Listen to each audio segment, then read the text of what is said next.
اب مٹ چکے ہیں، لیکن جنوبی عرب میں کہیں کہیں کچھ پرانے کھنڈر موجود ہیں جنہیں عاد کی طرف نسبت دی جاتی ہے۔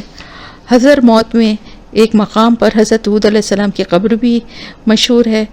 کیونکہ ایک پرانا کتبہ وہاں ملا تھا جس میں حضرت ہود علیہ السلام کا ذکر موجود تھا، اور عبارت سے معلوم ہوتا تھا کہ یہ انہی لوگوں کی تحریر ہے جو ہود علیہ السلام کے پیروکار تھے۔ آج کل یہ علاقہ جہاں پر کہ یہ آباد تھے، قوم عاد جو ہے وہ آباد تھی، یہاں پر ایک بہت خطرناک قسم کا ریگستان ہے، لیکن جس زمانے میں قوم عاد کا وہاں ٹھکانہ تھا اور وہ آباد تھے، یہ بہت سرسبز و شاداب علاقہ تھا، اور اسی قوم کی طرف حضرت ہود علیہ السلام کو بھیجا گیا رسول بنا کر۔ آپ نے اپنی قوم کو دعوت دی، انہوں نے اس کا انکار کیا۔ تو اب ہم آگے قوم سمود کا جب آئے گا تو ہم اس کے آگے کا وہاں پر انشاءاللہ تعالی کریں گے۔ تو یہاں پر وہی دعوت جو حضرت نوح علیہ السلام نے دی تھی، وہی دعوت حضرت ہود علیہ السلام نے بھی اپنی قوم کو دی، اور اللہ تعالیٰ فرماتا ہے اخاہم، یعنی یہ پچھلی آیت بتا رہی ہوں میں، اخاہم ان کے بھائی ہود، یعنی ہود علیہ السلام کو ان کا بھائی اس لیے کہا گیا کیونکہ اسی قوم میں کے تھے، وہیں پیدا ہوئے تھے، وہیں پلے بڑھے تھے، انہی کے درمیان رہتے ہوئے ان کے بھائیوں کی طرح ہی تھے، تو ان کو اللہ تعالیٰ نے اس کام کے لیے چنا تھا، اور انہوں نے اپنی قوم سے کہا کہ اللہ کے سوا کسی کی عبادت نہ کرو، کیونکہ کوئی اللہ کے سوا عبادت کے لائق ہے ہی نہیں، کیا تم ڈرتے نہیں ہو؟ اور سننے کے بعد انہوں نے بھی وہی جواب دیا جو اس سے پہلے حضرت نوح علیہ السلام کو ان کی قوم دے چکی تھی۔ قال الملأ الذین کفروا، کہا سرداروں نے جنہوں نے کفر کیا، اور یہ بات بھی آپ خاص طور سے دیکھیے گا، ابھی یہ جتنے رسولوں کا، پیغمبروں کا ذکر آ رہا ہے، تو انکار کرنے والوں میں سب سے پہلے کن کا ذکر آتا ہے؟ سرداروں نے۔ قال الملأ الذین کفروا، ہر پیغمبر کا انکار کرنے والے کون لوگ تھے؟ جو اس قوم کے سردار تھے، اس قوم کے بڑے تھے، اور وہ اپنی دولت اور اپنی طاقت کے گھمنڈ میں اور دوسروں کو حقیر سمجھتے تھے، اور انہوں نے انکار کیا۔ کیونکہ آپ یہ دیکھیں کہ یہ بھی ایک حقیقت ہے کہ سب سے زیادہ اور سب سے پہلے جو ہے ایمان لانے والے لوگ کون ہوتے تھے؟ جو معاشرے کا نگلیکٹڈ، جو کمزور طبقہ ہوتا تھا،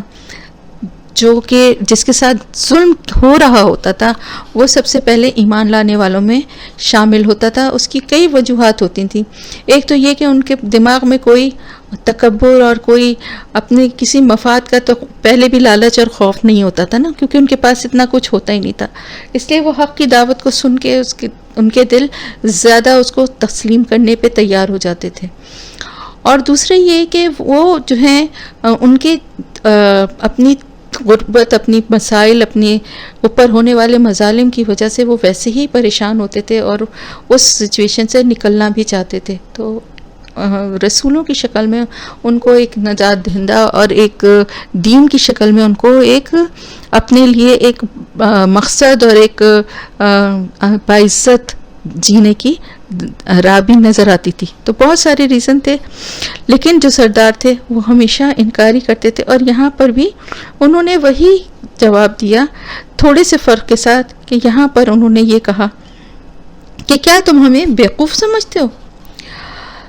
اِنَّا لَنَرَاكَ فِي سَفَاهَةٍ، کیا تم ہمیں حماقت میں یا بیوقوفی میں سمجھتے ہو کہ ہم اتنے بڑے بیوقوف ہیں کہ ہم تمہاری اس بات کو مان لیں گے کہ تم اللہ کا پیغام لے کر آئے ہو اور اللہ کی طرف سے بھیجے گئے رسول ہو؟ وَإِنَّا لَنَظُنُّكَ مِنَ الْكَاذِبِينَ، اور البتہ بے شک ہم تمہارے لیے یہی گمان کرتے ہیں کہ تم جھوٹوں میں سے ہو۔ تو آپ یہ دیکھیے کہ انہوں نے قوم نوح نے کیا کہا تھا کہ ہم تمہیں کھلی گمراہی میں دیکھتے ہیں، اور انہوں نے کیا کہا کہ ہم تو دیکھتے ہیں کہ تم ایک ناسمجھ اور بیوقوف لگتے ہو، اور ہم تو تمہیں جھوٹا سمجھتے ہیں، تمہاری کسی بات پہ ہمیں یقین نہیں ہے۔ ہر طرح سے ہر دور میں اسی طرح سے رسولوں کو جھٹلایا گیا، جیسا کہ آپ صلی اللہ علیہ وسلم کو قریش نے جیسے آپ کے ساتھ سلوک کیا، انکار کیا، بالکل اسی طرح اور رسولوں کے ساتھ بھی یہاں پر یہ ساری باتیں، اسی لیے ان قریش کے لیے یہ مکے کے جو مشرکین تھے ان کے لیے ہی اسپیشلی یہ آیات اور یہ واقعات بیان کیے گئے تھے. اور ویسے تو ہم سب کے لیے ایک نصیحت ہے اس میں، لیکن اس لیے کہ تم کوئی نئی بات نہیں کر رہے، تم سے پہلے بھی لوگوں نے اسی طرح اپنے رسولوں کا انکار کیا تھا، جبکہ رسول اللہ کی طرف سے تمہاری رہنمائی کے لیے، تمہاری نجات دہندگی کے لیے آئے تھے، لیکن تم نے ان کا انکار کیا، ان کو جھٹلایا. اور اس کے بعد ان قوموں کے ساتھ جو انجام ہوا تھا، پھر اس کے لیے بھی تم تیار رہو کہ پھر تمہارا کیا انجام ہونے والا ہے. تو انہوں نے کہا ہم تو آپ کو ناسمجھ اور بیوقوف سمجھنے کے ساتھ ساتھ جھوٹا سمجھتے ہیں. حالانکہ اس قوم میں رہتے ہوئے ان کو اندازہ تھا ایک رسول کا کیریکٹر کیا ہوتا ہے. کبھی بھی اس سے کوئی جھوٹی بات یا کوئی اس کے کردار میں کوئی برائی جو ہے وہ قوم کے لوگ دیکھتے ہیں، وہ ان کے درمیان پلے بڑے ہوتے ہیں. جیسے آپ صلی اللہ علیہ وسلم کا بچپن جوانی اپنی قوم میں گزرا تھا، اور آپ کو صادق اور امین کا لقب نبوت کے اس پہ منصب پہ فائز ہونے سے پہلے ہی مل چکا تھا. تو یہ آپ کے کردار کی گواہی تھی جو آپ کے لیے کافر بھی دے رہے تھے، مشرک بھی آپ کے لیے دے رہے تھے. تو انہوں نے جواب میں کہا قال یا قومی، اے میری قوم، نہیں ہے، لیسا نہیں ہے، بھی میرے ساتھ صفاحتن، کوئی بیوقوفی یا میں کوئی ایسی بیوقوفی یا کوئی حماقت کی بات نہیں کر رہا ہوں. ولکنی رسول من رب العالمین، اور لیکن میں تو رسول ہوں رب العالمین کی طرف سے. یعنی میری بات جو ہے وہ تو کس طرح سے کوئی بیوقوفی کی یا حماقت کی یا کوئی جہالت کی بات ہو سکتی ہے، کیونکہ میری بات تو میں تو صرف اللہ کا پیغام لے کے رسول ہوں. رسول کا مطلب کیا ہے کہ میں اللہ کا پیغام لے کر آیا ہوں، اللہ کی بات تم تک صرف پہنچانے والا ہوں. تو میں اللہ کا پیغام تم تک پہنچا رہا ہوں، تو اس میں تو کوئی ناسمجھی یا بیوقوفی کی بات ہو ہی نہیں سکتی. تو میری بات ایسی کوئی بات ناسمجھی کی نہیں ہے، کیونکہ یہ پیغام اللہ کی طرف سے بھیجا گیا ہے اور میں تو صرف رسول ہوں اس کا. وَبَلِّغُكُمْ رسالات ربی وانا لکم ناصح امین، میں پہنچاتا ہوں تمہیں پیغامات اپنے رب کے، رسالے، پیغام اپنے رب کی طرف سے، جو کچھ اس نے مجھے حکم دیا ہے، جو کچھ وہ مجھے بتا رہا ہے، وہ پیغام میں تم تک پہنچاتا ہوں. اور میں تو تمہارے لیے ناصح امین، خیر خواہ بھی ہوں اور امانت دار ہوں. ہر رسول جو ہے وہ ناصح بھی ہوتا ہے اور امین بھی ہوتا ہے. ہمارے نبی کا تو لقب ہی تھا نا. ناصح اس لیے ہوتا ہے کہ ہر رسول یا پیغمبر جو بھی آتا ہے وہ اپنی قوم کا سب سے زیادہ خیر خواہ ہوتا ہے. جیسے آپ صلی اللہ علیہ وسلم تھے، اپنی امت کے لیے کتنی خیر خواہی تھی، کتنی یعنی لوگوں کی سرکشی، زد اور نافرمانی کے باوجود کتنی خیر خواہی سے ان کا بھلا چاہتے ہوئے کوشش جاری رکھتے رہے، کرتے رہے یہاں تک کہ کامیاب ہو گئے. اور آپ کو کامیاب ہونا ہی تھا، اور ہر رسول کامیاب ہے. یہ بات بھی میں آپ کو بتا چکی ہوں نا کہ ہر رسول، ہر پیغمبر جو آیا ہے وہ کامیاب ہے. چاہے اس کے اوپر ایمان لانے والے 2 لوگ ہوں یا ایک بھی نہ ہو، وہ کامیاب ہے، کیونکہ اس نے اپنا کام پوری دیانتداری سے، خیر خواہی سے، اپنے امین ہے ہونے کا ثبوت دیتے ہوئے اپنے پیغام کو، اللہ کی طرف سے آئے گئے پیغام کو، اس کو پوری ذمہ داری سے لوگوں تک پہنچایا ہے. یہ ہے امین ہونا. یعنی خیر خواہی بھی ہے کہ ان کا بھلا چاہ رہے ہیں، کہ ان کو اس جہنم کی آگ سے بچانا چاہتے ہیں، اس صراط مستقیم کی طرف لانا چاہتے ہیں جس پہ چل کے اللہ کی رضا حاصل ہوگی، جس پہ چل کے جہنم کی آگ سے نجات ملے گی، جس پہ چلنے والا جنت کا حقدار ہوگا. تو ہر رسول کی یہی خیر خواہی اور یہی کوشش ہوتی ہے کہ کسی طرح لوگوں کو اس جہالت اور اس شرک اور اس ظلم کی زندگی سے نکال لے. اور امانت امین یہ ہے کہ وہ جو اللہ نے اس کے ذمے جو کام دیا ہے، جو اللہ کے پیغام جو وحی کی شکل میں یا اللہ کے احکامات کسی اور طرح سے اس تک پہنچتے ہیں، اس کو وہ ویسے ہی لوگوں تک پہنچاتا ہے. یہ ہے امانت داری. امین ہونے کا مطلب یہی ہوتا ہے نا کہ کسی بھی چیز میں امانت میں ذرا سی بھی جو ہے وہ کمی یا بیشی نہ کرے. تو یہی ایک رسول کا کام ہوتا ہے. تو اس میں نصیحت کیا ہے ہمارے لیے نصیحت یہ ہے کہ جو بھی دین کا کام کرتا ہے اس کے لیے یہ دونوں چیزیں بہت ضروری ہیں. ایک تو یہ کہ لوگوں کی خیر خواہی اس کے دل میں ہونی چاہیے. اپنی برتری یا اپنی علمیت جھاڑنے کا شوق نہیں ہونا چاہیے، بلکہ لوگوں کی خیر خواہی جو ہے نا وہ مقصد ہونا چاہیے کہ کسی طرح سے لوگوں کو سیدھے راستے کی طرف لے آئے. اور دوسری بات یہ کہ اس کو امین بھی ہونا چاہیے جو بھی دین کا کام کرتا ہے، کیونکہ یہ قرآن، یہ سنت، یہ علم جو ہمارے پاس ہے نا، یہ اللہ کی طرف سے دی گئی ایک امانت ہے. اور اس میں ہم اب اگر اپنی مرضی کی باتیں ڈالنا چاہتے ہیں، اگر ہم اپنی مرضی سے رد و بدل کرتے ہیں تو وہ کیا ہو جائے گا؟ امانت میں خیانت. تو امانت کا حق ادا کرنا کیا ہے کہ بالکل اسی طرح سے اللہ کا پیغام، اللہ کی رسول کی بات بالکل اسی طرح سے جس طرح سے کہ بتائی گئی ہے اس کو لوگوں تک پہنچایا جائے. یہ نہیں کہ موقع کی مناسبت سے یا اپنی سہولت کے حساب سے یا اپنی مرضی کے خیال سے اس میں کچھ ڈال دیا، کچھ نکال دیا، یا کچھ الفاظ کو الٹ پھیر کر دیا، یا گھما پھرا کے بات ایسی کی کہ جس سے اپنا مقصد بھی نکل آئے. بالکل بھی نہیں، بالکل بھی نہیں. کلیئر اور اسٹریٹ فارورڈ ہونا چاہیے. اللہ کی بات، اللہ کی کتاب کے علم کے حوالے سے خاص طور سے جب بات ہو، اللہ کے رسول کی جب سنت کے حوالے سے جب بات ہو، تو انسان کو بالکل کلیئر اور اسٹریٹ فارورڈ ہونا چاہیے. کسی بھی طرح کی یعنی چیز جو ہے، کوئی بھی بات جو ہے نا، وہ اس میں کوئی رد و بدل کرنے پہ مجبور نہ کرے. اتنا اس کو اسٹرانگ ہونا چاہیے. اواجبتم ان جاءکم، کیا تم تعجب کرتے ہو اس پہ کہ آیا تمہارے پاس، ایک نصیحت آئی ہے تمہارے پاس تمہارے رب کی طرف سے ایک شخص پر، تم ہی میں سے، تاکہ وہ ڈرائے تمہیں، خبردار کرے تمہیں. وَاذْكُرُوا إِذْ جَعَلَكُمْ، اور یاد کرو جب اس نے بنایا تمہیں خلفاء، جانشین، من بعد قوم نوح کے بعد، وزادکم، اور اس نے زیادہ دی تمہیں، فی الخلقی، تخلیق میں، ساخت میں، بسطتاً، فراغی، پھیلاؤ. فاذکروا آلاء اللہ، بس یاد کرو نعمتوں کو اللہ کی، لعلکم تفلحون، تاکہ تم فلاح پا جاؤ. اب پھر وہی والی بات، وہی سوال اور وہی جواب ہر پیغمبر کے ساتھ اسی طرح کا، کہ کیا تمہیں اس بات پر حیرت ہوتی ہے، اس بات پہ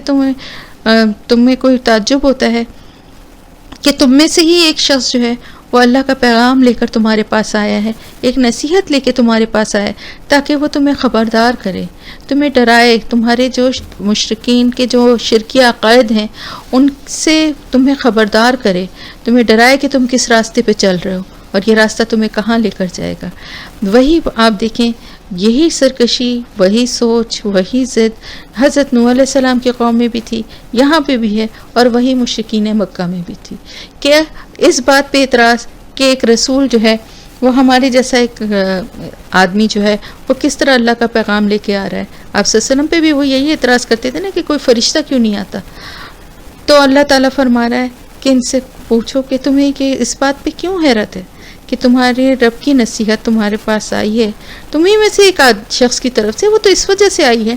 تاکہ تم اس کی بات کو زیادہ اچھی طرح سے سمجھو گے اور وہ تمہیں خبردار کرے گا. وَاذْكُرُوا، اور یاد کرو جب اس نے بنایا تمہیں جانشین. خلفاء کہتے ہیں، خلف کہتے ہیں بعد میں آنے والے کو، تو بعد میں آنے والا بنایا، جانشین بنایا قوم نوح کے بعد، کیونکہ جب قوم نوح ختم ہو گئی تھی، ابھی میں نے آپ کو جیسے کہ بتایا نا کہ جو وہاں پہ جو قوم تھی وہ ساری تباہ، ظاہر پانی میں سب ڈوب کے سب ختم ہو گئے تھے. تو پھر حضرت نوح علیہ السلام اور ان کے جو بیٹے اور جو کچھ مومنین بچے تھے ان کے ذریعے نسل چلی تھی نا، تو اللہ تعالیٰ یہ فرما رہا ہے کہ تم یہ یاد کرو کہ کس طرح سے، کیا تم اللہ کے لیے کچھ مشکل تھا کہ تم کو بھی اسی میں تباہ نہ کر دیتا، لیکن اللہ نے تمہیں جانشین بنایا قوم نوح کے بعد. جب قوم نوح تباہ و برباد ہوئی تو پھر اس کے بعد دوسری قوم جس کو عروج ملا اللہ تعالیٰ کی طرف سے، یہ قوم عاد تھی. ان کے جو آگے خاص بات آ رہی ہے کہ وزادکم فی الخلق بسطۃ، اور اس نے تمہیں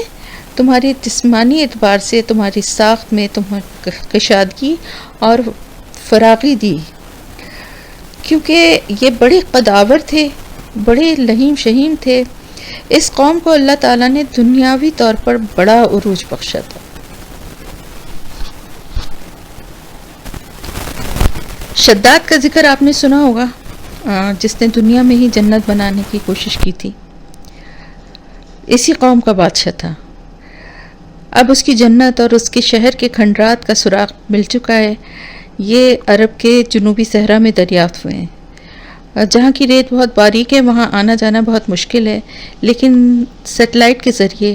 زیر زمین شداد کے اس شہر کا سراغ ملا ہے، جس کی فصیل پر 35 برج تھے، یعنی دنیا میں ہی اس نے جنت بنائی تھی۔ اگر آپ لوگوں نے پڑھا ہوگا تو آپ لوگ جانتے ہی ہوں گے، اور اگر نہیں پتہ تو میں بتا دیتی ہوں کہ شداد ایک بڑا یعنی بادشاہ تھا، اور بہت طاقتور، اور مالی دولت اور خزانے مطلب مالی اعتبار سے یہ لوگ بڑے، ان کے پاس اللہ کی طرف سے دیے گئے خزانے تھے، اور اس کی وجہ سے اس نے ایک ارادہ کیا تھا کہ میں دنیا پر ہی مطلب مجھے اللہ کی جنت کی کیا ضرورت ہے۔ مطلب سرکشی میں حد سے بڑھی ہوئی قوم تھی کہ اس نے یہ سوچا کہ میں اللہ تعالیٰ کی جنت میں اگر مجھے جگہ نہیں بھی ملے گی تو میں تو اپنی جنت خود ہی بنا لوں گا۔ اور اس نے جو کہا جاتا ہے کہ بے انتہا کوئی خوبصورت، جیسے کہ اس کے تو صرف کھنڈرات ہی ملے ہیں،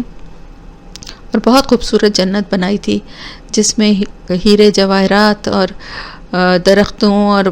طرح طرح کی خوشبوئیں اور بہت ہی ایسے انتظام کیے تھے کہ جس کا بس کوئی اب اس وقت تصور بھی نہیں کر سکتا، ایسی اس نے وہ بنائی تھی۔ اور جس وقت وہ کمپلیٹ ہوئی اور وہ دیکھنے کے لیے اس جنت کو جب وہاں اس کے دروازے تک پہنچا تو ایک اس کا پاؤں ابھی گھوڑے کے اس پر تھا اور ایک اس کا پاؤں نیچے تھا، کہ اللہ کے حکم سے اس کی روح قبض کر لی گئی۔ اس جنت کو اندر جا کے اس کو دیکھنا بھی نصیب نہیں ہوا۔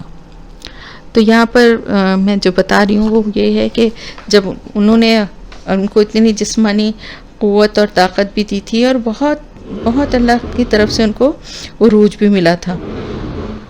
تو یہ سب اللہ کے احسانات تھے ان کے اوپر۔ اعلیٰ فذکروا اعلیٰ نعمتوں کو، فبأي آلاء ربكما تكذبان پڑھتے ہیں نا نعمتوں کو، تو یہاں پر بھی وہی کہ یاد کرو نعمتوں کو اللہ کی، تاکہ تم فلاح پا جاؤ۔ یعنی کیا کیا تم کو نعمتیں اللہ کی طرف سے دی گئی ہیں، تم ان کو ذرا سوچو، اور پھر اس کے بعد تم اللہ کی نعمتوں کو یاد کر کے ہی اللہ کی طرف آ جاؤ، تاکہ تم فلاح پا جاؤ۔ قالو، انہوں نے کہا، اجئتنا، کیا آیا ہے تو ہمارے پاس، لنعبد اللہ، کہ ہم عبادت کریں اللہ کی، وحدہ، صرف ایک اسی کی، ونذر، اور ہم چھوڑ دیں ما جو کانا تھے یعبدو عبادت کرتے آباؤنا ہمارے آباء و اجداد، فاتنا پس لیا ہمارے پاس، بما ساتھ اس کے جو تعیدنا تو دھمکی دیتا ہے ہمیں، ان کنتا اگر ہے تو، من الصادقین سچوں میں سے۔ اب انہوں نے کیا کہا؟ انہوں نے کہا کہ تم ہمارے پاس یہ پیغام لے کر آئے کہ ہم صرف ایک اللہ کی عبادت کریں اور باقی سب کو چھوڑ دیں جن کی عبادت ہمارے باپ دادا کیا کرتے تھے۔ یہاں پر یہ ایک اہم بات ہے کہ جس کو آپ ذرا غور کریے گا، کہ ایسا نہیں تھا کہ یہ قوم اللہ سے واقف نہیں تھی یا اللہ کو مانتی نہیں تھی، نہ تو یہ اللہ کی منکر تھی، نہ یہ اللہ سے ناواقف تھی، نہ اسے اللہ کی عبادت سے انکار تھا۔ اصل انکار کس بات پہ تھا؟ کہ وہ حضرت حود علیہ السلام کی صرف اس بات کو ماننے سے انکار کرتی تھی وہ قوم، کہ صرف ایک اللہ کی عبادت کی جائے اور باقی کسی کی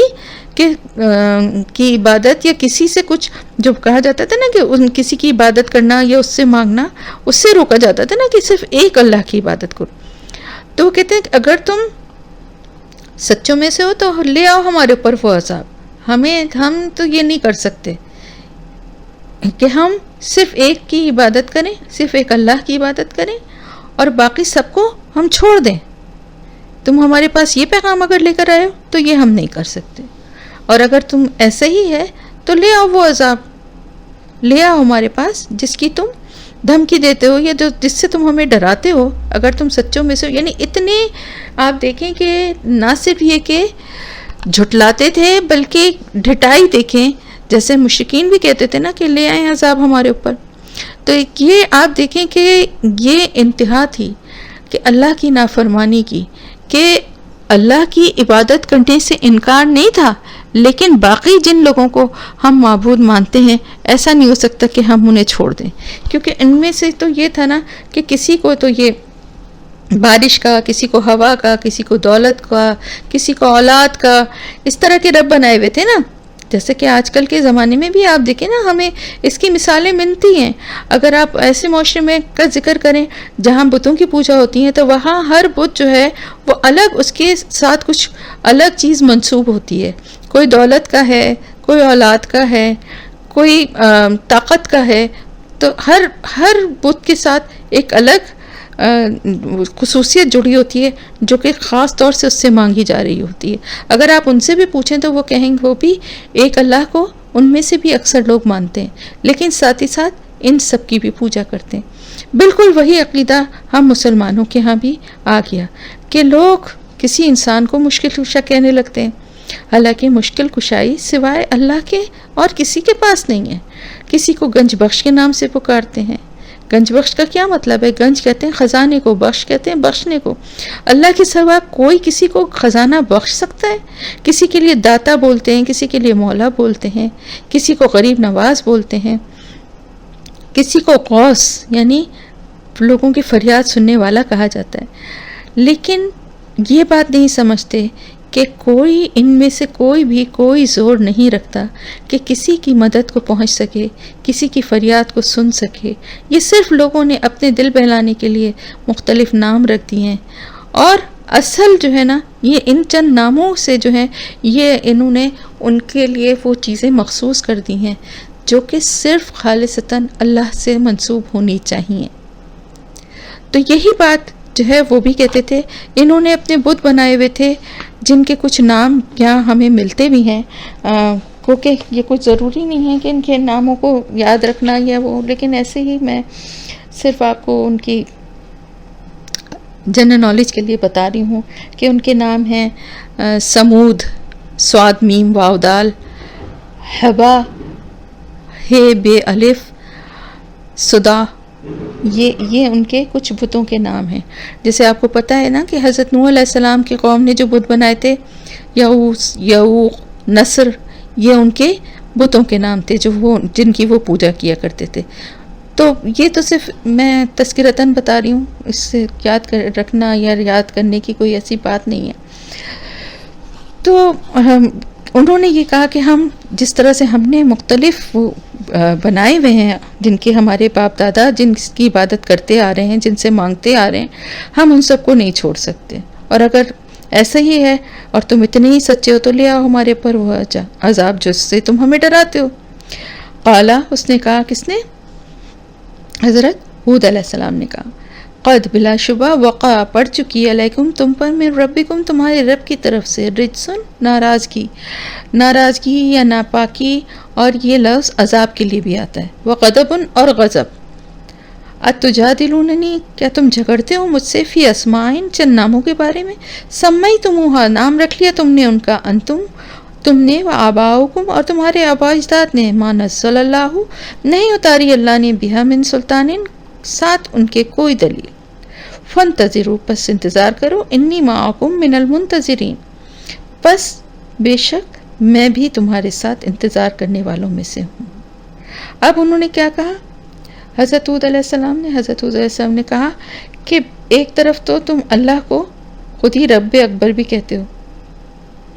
تو اس نے کوئی ایسی سند، کوئی ایسی بات بتائیے کہ جس کے حوالہ دے کے تم یہ بات کہتے ہو کہ یہ جو تمہارے بنائے ہوئے خدا ہیں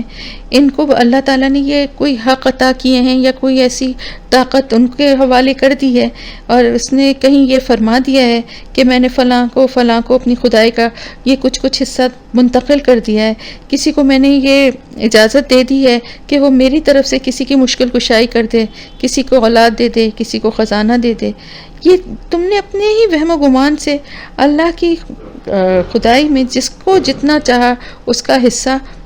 تم نے بنا دیا ہے، اور اس کے نتیجے میں اللہ کی طرف سے تمہارے اوپر جو ہے وہ ایک عذاب اور اللہ کا غضب جو ہے وہ تو پڑ ہی چکا ہے. یعنی تم تو اپنی اس بات کے وجہ سے تم تو اس مستحق ہو ہی عذاب کے. یہ اللہ کی رحمت تھی نا کہ اللہ ان کو پھر بھی ایک موقع دے رہا تھا کہ وہ اپنے آپ کو سدھار لیں، اپنی اصلاح کر لیں اور اللہ کے بتائے ہوئے راستے کی طرف واپس آ جائیں. تو وہ کہہ رہے ہیں تم مجھ سے جھگڑتے ہو ان چند ناموں کے بارے میں، جیسے میں نے آپ کو نام بتائے تھے نا کہ جو انہوں نے اپنے بتوں کے بنائے، جو تم نے اور تمہارے باپ دادا نے خود ہی رکھے ہیں. یعنی وہ بنائے بھی تم نے خود اور ان کے نام بھی تم نے خود رکھے. اللہ کی طرف سے کوئی ایسی دلیل، کوئی ایسی سند نہیں ہے کہ اللہ نے ان کو یہ کاموں کے لیے چن لیا یا ان کو یہ اختیارات میں سے اپنے حصے دار بنا کے ان کو یہ ذمہ داریاں دے دی ہیں کہ یہ کام وہ کریں گے تمہارے لیے. جب ایسا کچھ بھی نہیں ہے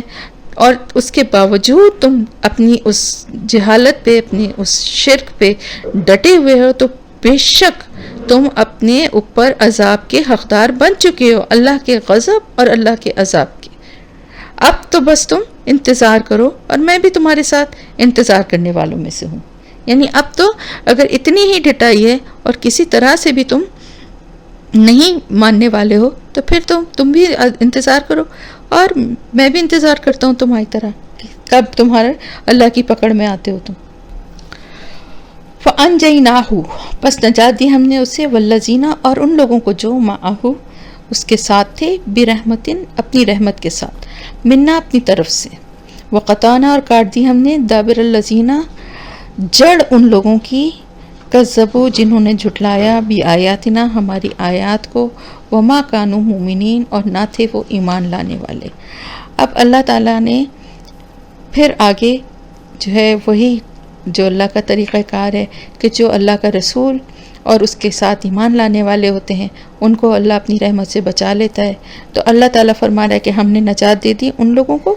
یعنی اپنی مہربانی سے اللہ پاک نے ان لوگوں کو جو حضرت ہود علیہ السلام کے ساتھ ایمان لے آئے تھے اور ان کو وہاں سے اللہ تعالیٰ نے محفوظ کر دیا، اور باقی سب کا حشر یہ کیا کہ ان کی بنیادیں، ان کی جڑیں تک ختم کر دیں، وہ پوری ان کی نسلیں ختم ہو گئیں.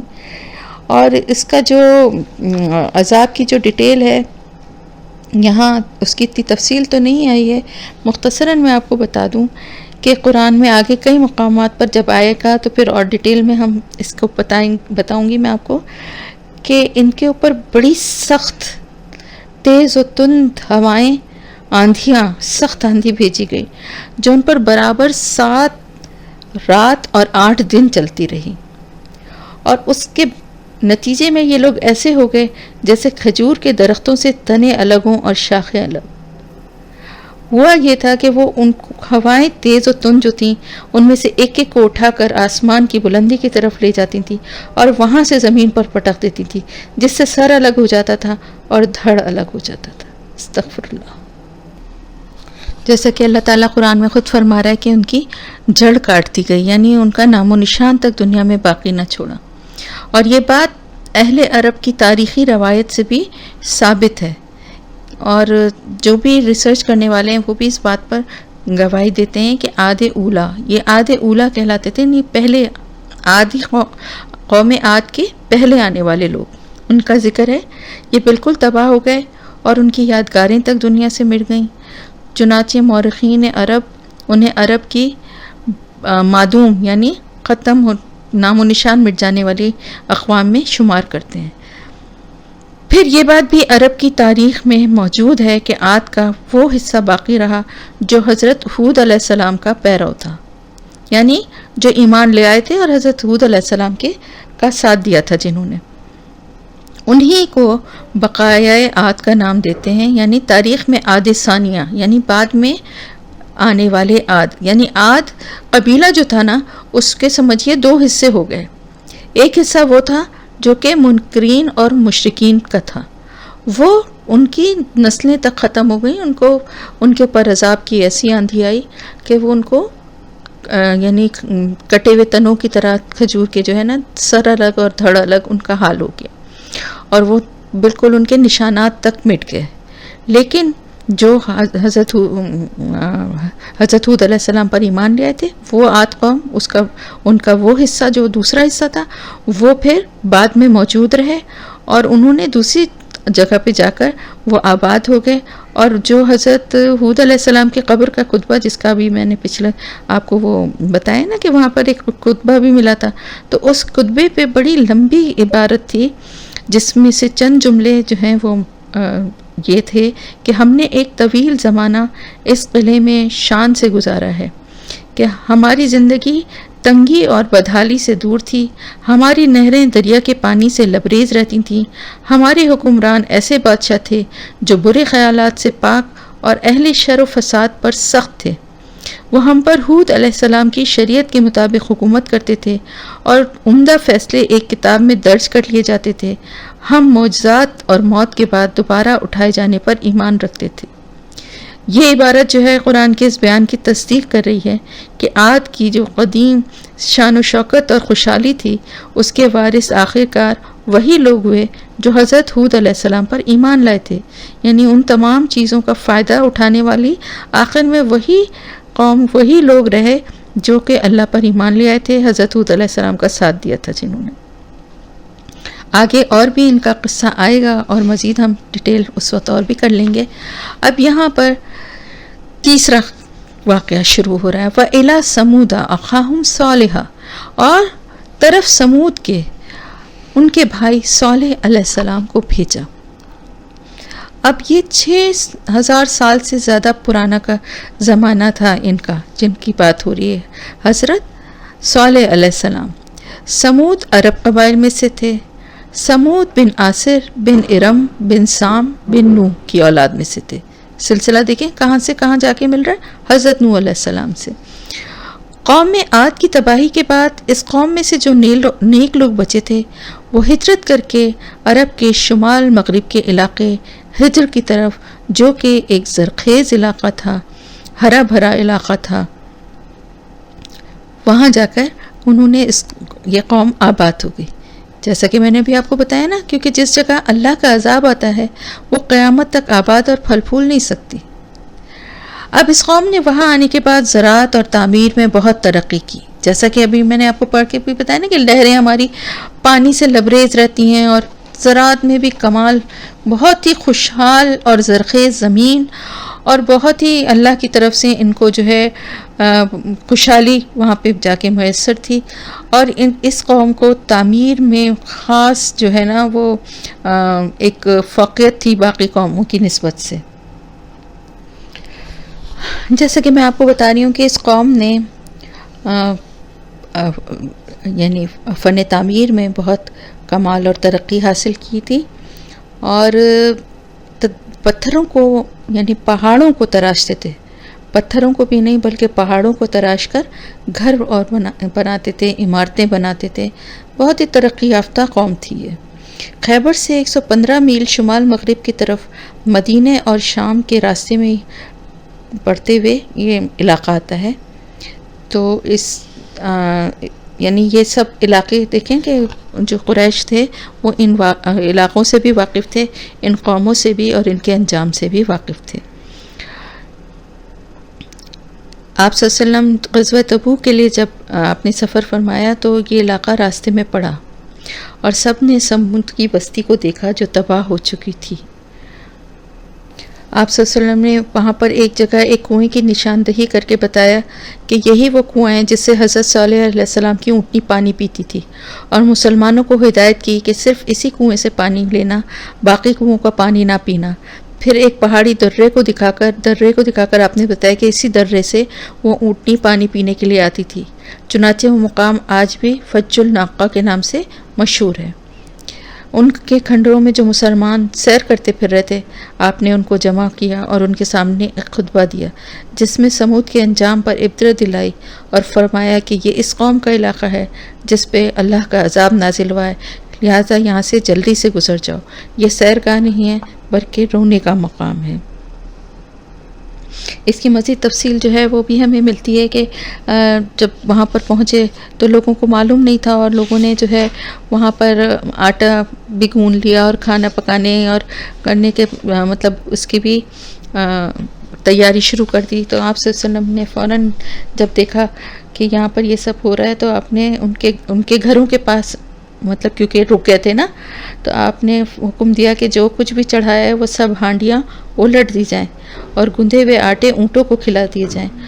اور پھر فرمایا کہ یہاں سے کوچ کرو اور صرف اسی کنویں کے پاس ٹھہرو جس سے حضرت صالح علیہ السلام کی اونٹنی پانی پیتی.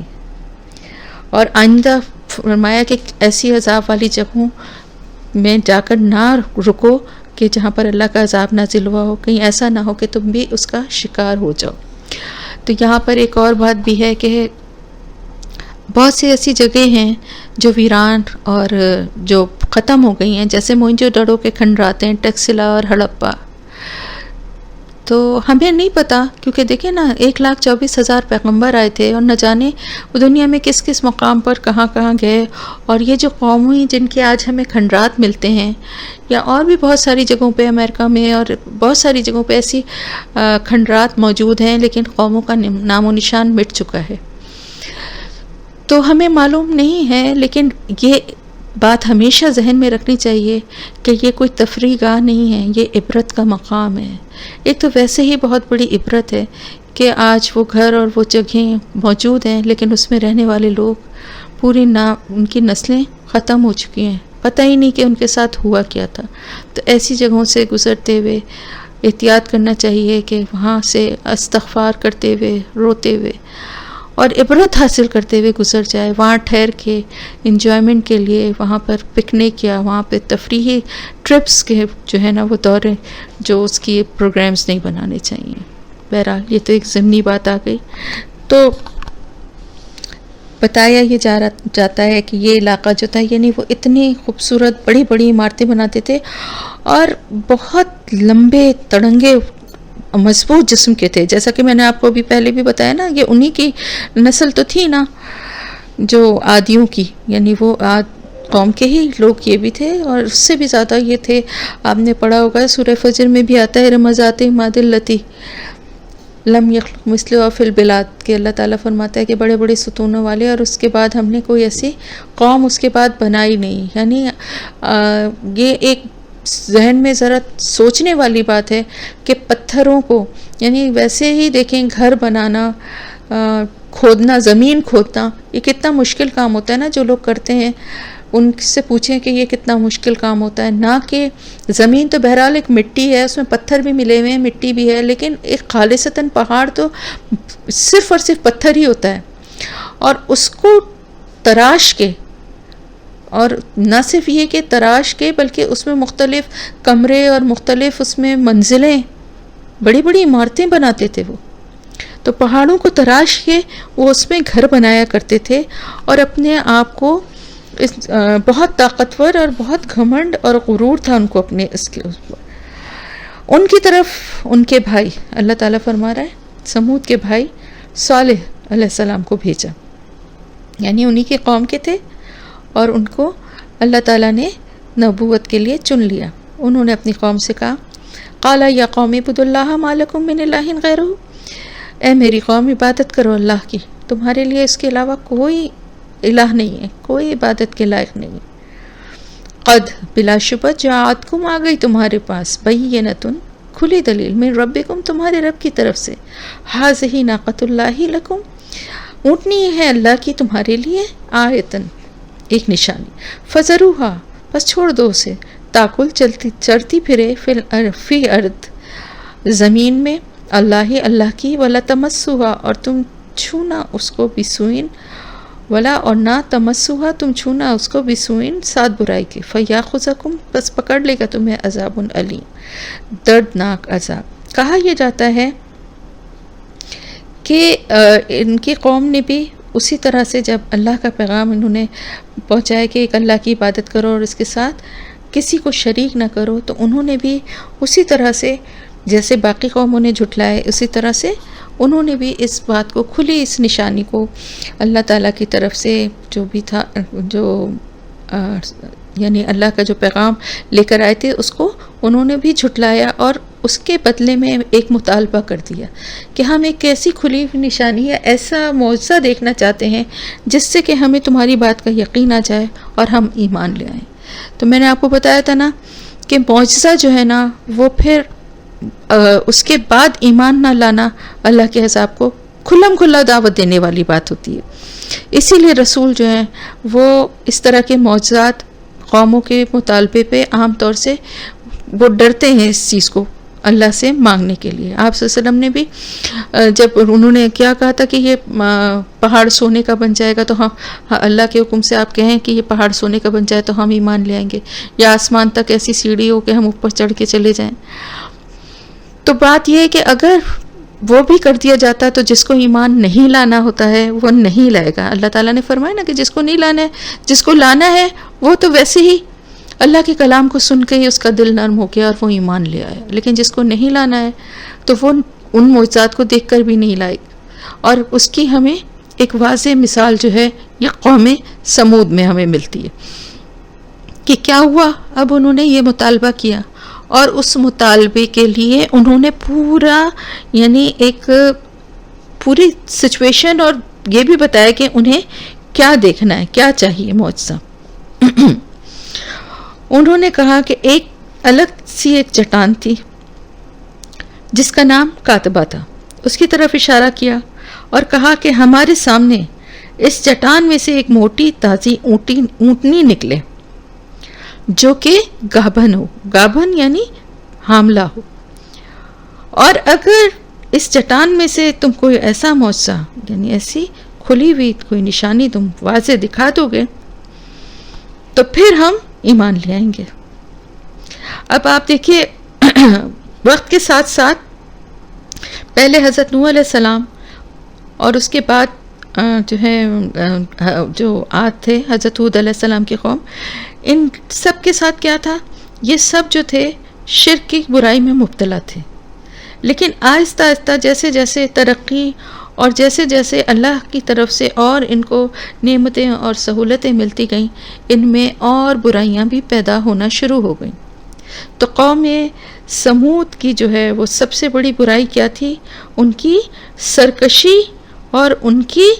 ضد اور ان کی ڈھٹائی۔ اب ان انتہائی سرکش تھے کیونکہ اپنے آپ کو بہت طاقتور سمجھتے تھے اور سمجھتے تھے جو چاہے وہ ہم کر سکتے ہیں، اور اپنے آگے تو کسی کو گردانتے ہی نہیں تھے۔ اب اس معجزے کا جب مطالبہ کیا تو حضرت صالح علیہ السلام نے اللہ سے ان کی بات جو ہے وہ اللہ تک دعا پہنچائی اور دعا کی کہ یہ پورا کر دیا جائے، اللہ تعالیٰ اپنی پورا کر دیں۔ لیکن ساتھ ہی ساتھ انہوں نے اپنی قوم سے یہ بھی کہا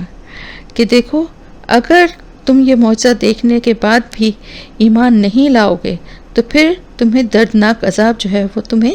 پکڑ لے گا۔ اور پھر ساتھ ہی ساتھ یہ بھی انہوں نے بتایا کہ یہ جو ایک نشانی ہے یہ اللہ کی طرف سے آئی ہے۔ اب اس کی ڈیٹیل اب میں آپ کو بتاتی ہوں کہ ہوا کیا۔ پھر اللہ نے ان کی دعا کو قبول فرما لیا اور پھر اس چٹان میں حرکت ہوئی، ایک دراڑ بنی، پھر وہ دراڑ پھٹ گئی اور اس کے اندر سے ایک موٹی تازی اونٹنی نکلی جس کا پیٹ لٹکا ہوا ہل رہا تھا، یعنی واضح طور پہ نظر آ رہا تھا کہ وہ پریگننٹ ہے، حاملہ ہے۔ تو جیسا مطالبہ انہوں نے کیا تھا ویسے ہی اللہ نے ان کو معجزہ دکھا دیا۔ تو اب وہ لوگ دنگ رہ گئے دیکھ کے، اور ان کی قوم کے کچھ سردار اللہ پر ایمان لے آئے، لیکن کچھ سرکش لوگ ایسے تھے جو اب بھی نہیں مانے، اور انہوں نے سازش کر کے کچھ ایسی باتیں کی، ایسی مکاری کی باتیں کی کہ جو لوگ ایمان لا رہے تھے وہ بھی تذبذب کا شکار ہو گئے، اور پھر ان سب نے صالح علیہ السلام کی طرح صالح علیہ السلام کے سامنے انکار کر دیا، یعنی اللہ کو ایک اللہ کی عبادت کرنے سے انکار کر دیا۔ حضرت صالح علیہ السلام نے فرمایا کہ یہ اونٹنی جو ہے اللہ کی طرف سے تمہارے لیے ایک نشانی ہے۔ اب ہوا کیا کہ وہ اونٹنی بھی ان کے لیے ایک بہت بڑی آزمائش بن گئی۔ اب وہ جو تھی جتنی بڑی سائز میں تھی، اتنی ڈیٹیل قرآن میں تو اس کے بارے میں نہیں ہے، لیکن یہ ہے کہ یہ پتہ چلتا ہے ہمیں کہ وہ اونٹنی جو ہے وہ بہت کھاتی تھی اور بہت پیتی تھی، یعنی جس دن وہ پانی پیتی تھی تو کنویں کا پورا پانی پی جاتی تھی، اور اسی طرح سے جب کھاتی تھی تو بہت کھاتی بھی بہت زیادہ تھی۔ اب کیا اپنی مرضی سے، اپنی فرمائش سے یہ معجزہ مانگا تھا نا، تو اب کیا کریں، اس کو کس طرح سے اس کو رد بھی نہیں کر سکتے۔ لیکن ساتھ ہی ساتھ یہ بھی ہوتا تھا ان کو کہ بھئی یہ تو بہت ہمارے لیے بڑا نقصان ہے کہ ہمارے کنویں کا سارا پانی ہمارے جانور اور ہم سب کس طرح سے پانی پئیں گے، اور کس طرح سے جو ہے یہ اتنا کھا جاتی ہے۔ تو انہوں نے کہا، حضرت صالح علیہ السلام نے کہا کہ یہ زمین میں جو کچھ بھی کھائے گی اس کو کھانے دینا، اور اس کو کسی بری نیت یا ارادے کے ساتھ نہ چھونا، ورنہ پھر دردناک عذاب تم ملے گا۔ اب بظاہر تو کچھ کرنے، مطلب ان کی کچھ ہمت نہیں ہوئی کہ فوری طور پہ کہ یہ کچھ کرتے، اس لیے برداشت کرتے رہے۔ اب وہ اونٹنی کیا تھی، اس کا دن مقرر کر دیا گیا، ایک دن اس اونٹنی کے لیے مقرر کر دیا گیا کہ ایک دن وہ پانی پیے گی، دوسرے دن یہ سب لوگ وہ پانی کنویں سے پانی استعمال کریں گے۔ اسی طرح وہ جہاں سے چاہے گی آزادانہ ان زمینوں میں چرتی پھرے گی۔ اب یہ سب کچھ ہوتے دیکھ کے ان لوگوں کی کچھ عرصے کے بعد ان کے صبر جو ہے وہ ختم، کیونکہ تھے تو سرکش اور فسادی بہت تھے، اور وہ ظاہر کھاتی بہت زیادہ تھی اور ان کے کنووں کا پانی پی لیتی تھی، تو ویسے بھی ان کو بڑا کھٹکنے لگی تھی۔ اب ہوتا کیا ہے کہ بعض دفعہ انسان ایسی دعائیں مانگتا ہے، ایسی بات کرتا ہے جو کہ اگر پوری ہو جائے تو وہ خود اس کے لیے ہی مشکل کا باعث بن جاتی ہے۔ انسان کو نہیں پتہ ہوتا کہ اس کی کوئی دعا اگر نہیں قبول ہو رہی تو اس کے پیچھے اللہ کی کتنی بڑی مصلحت ہوتی ہے، اس کا کتنا اجر بھی ملے گا، اور اللہ اس کو کتنے بڑے نقصان سے بھی محفوظ رکھ رہا ہے۔ بہرحال اب ہوا یہ کہ اس قوم کے کچھ فسادی لوگ تھے جنہوں نے کہ آگے جب آئے گا تو میں بتاتی ہوں، ابھی یہاں پہ ہم آگے حضرت صالح علیہ السلام نے کیا کیا اپنی قوم سے کہا اور کیا ہوا وہ میں بتاتی ہوں۔ تو وَاذْكُرُوا، اللہ تعالیٰ فرما رہا ہے اور یاد کرو، اِذْ جَعَلَكُمْ خُلَفَاءَ، جب اس نے بنایا تمہیں جانشین من بعد عاد، یعنی عاد کے اتنے برے انجام کے بعد، ان کی تباہی، ان کی کس طرح سے موت ہوئی، وہ سب یاد کرو تم کہ اللہ نے تمہیں کس طرح بچایا، کیونکہ اللہ کے حکم سے ظاہر جو اللہ کے پیغمبر تھے حضرت ہود علیہ السلام، وہ اپنے ماننے والوں کو لے کر پہلے ہی ہجرت کر اس علاقے سے نکل گئے تھے، تو اللہ تعالیٰ فرما رہا ہے کہ تمہیں ہم نے عاد کا جانشین بنایا، اس احسان کو اللہ کے یاد کرو، اور پھر تمہیں ایک ٹھکانہ دیا زمین میں، ایک ایسی جگہ تم کو ٹھہرنے کا، ایک ایسی جگہ تمہارا ٹھکانہ بنایا کہ جہاں پر تمہاری اتنی زرخیزی تھی اور جہاں تم اتنے آرام سے تم رہتے تھے، اور پھر وہاں پر تم تتخذون من سہولہا، تم بناتے ہو اس کی میدانوں میں اس کی نرم مٹی سے، سہول جو ہے وہ سہل کی جمع ہے، یعنی آسان، مٹی سے تو میدانوں کی مٹی سے تو آسانی سے بن جاتے ہیں نا، یعنی وَبَوَّاكُمْ، جو ٹھکانہ اللہ تعالیٰ نے ان کو دیا تھا وہ ایسی جگہ تھی کہ جہاں میدان بھی تھے اور پہاڑ بھی تھے، تو وہاں پر وہ محل بناتے تھے، گھر نہیں، بیوت نہیں کہا گیا بلکہ قصور کہا گیا ہے، قصر کی جمع ہے قصور، محلات بناتے تھے انتہائی، یعنی آپ اس سے اندازہ لگائیں کہ کتنے وہ ترقی یافتہ قوم تھی، تو وہاں پر وہ محلات بناتے تھے، میدانوں میں بھی، وَتَنْحِتُونَ الْجِبَالَ بُيُوتًا، اور تم تراشتے ہو پہاڑوں کو گھروں کی شکل میں، یعنی زمین میں تو بنانا آسان ہے، سہولہ اس کی نرم مٹی سے سہولت سے بن جاتا ہے، لیکن پہاڑوں کو تراشنا کتنا مشکل ہے، تو اس سے ہمیں پتہ چلتا ہے کہ کتنے ماہر تھے وہ، کتنے علوم وہ جانتے تھے، انجینئرنگ اور میتھمیٹکس، ریاضی، مطلب یہ ساری چیزوں کا ان کو، ایسے تو نہیں پہاڑوں کو کوئی تراش سکتا، پورا پہاڑ ہی نہ گر جائے، کوئی اوپر سے پتھر نہ آ جائے، تو کس طرح سے وہ کیلکولیٹ کرتے ہوں گے، کس طرح سے وہ میجرمنٹ کرتے ہوں گے، تو اس کا مطلب ہے کہ وہ ان کو ان علوم میں بھی بڑی مہارت حاصل تھی، اور وہ ان پہاڑوں کو تراش کے گھر بناتے تھے. کہا جاتا ہے کہ وہ 2 طرح کے گھر بناتے تھے. ایک تو میدانوں میں بناتے تھے جہاں وہ سردیوں میں رہتے تھے، دوسرے پہاڑوں کو تراش کر بناتے تھے جہاں پر وہ گرمیاں گزارتے تھے. یعنی بہت لیوش اور بڑی ایک جو کہنا چاہیے ہر لحاظ سے بڑی خوشگوار اور بڑی سہولتوں بھری، بڑی آسائشوں کے ساتھ زندگی گزار رہے تھے. فَاذْكُرُوا پس یاد کرو آلاء اللہ نعمتوں کو اللہ کی، وَلَا تَعْثَوْا فِي الْأَرْضِ مُفْسِدِينَ اور زمین میں فساد نہ کرو مفسد بن کے.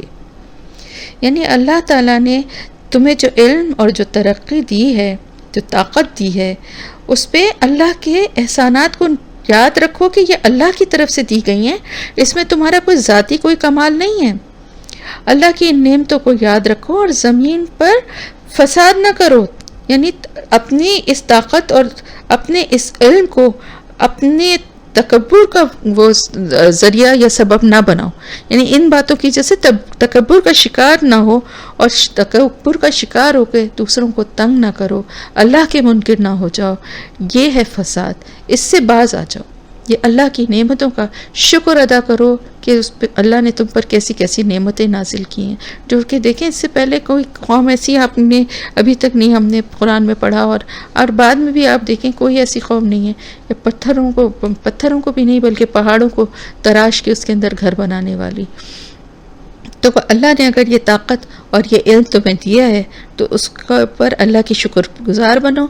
اللہ کی نعمتوں کو یاد رکھو اور فساد نہ کرو.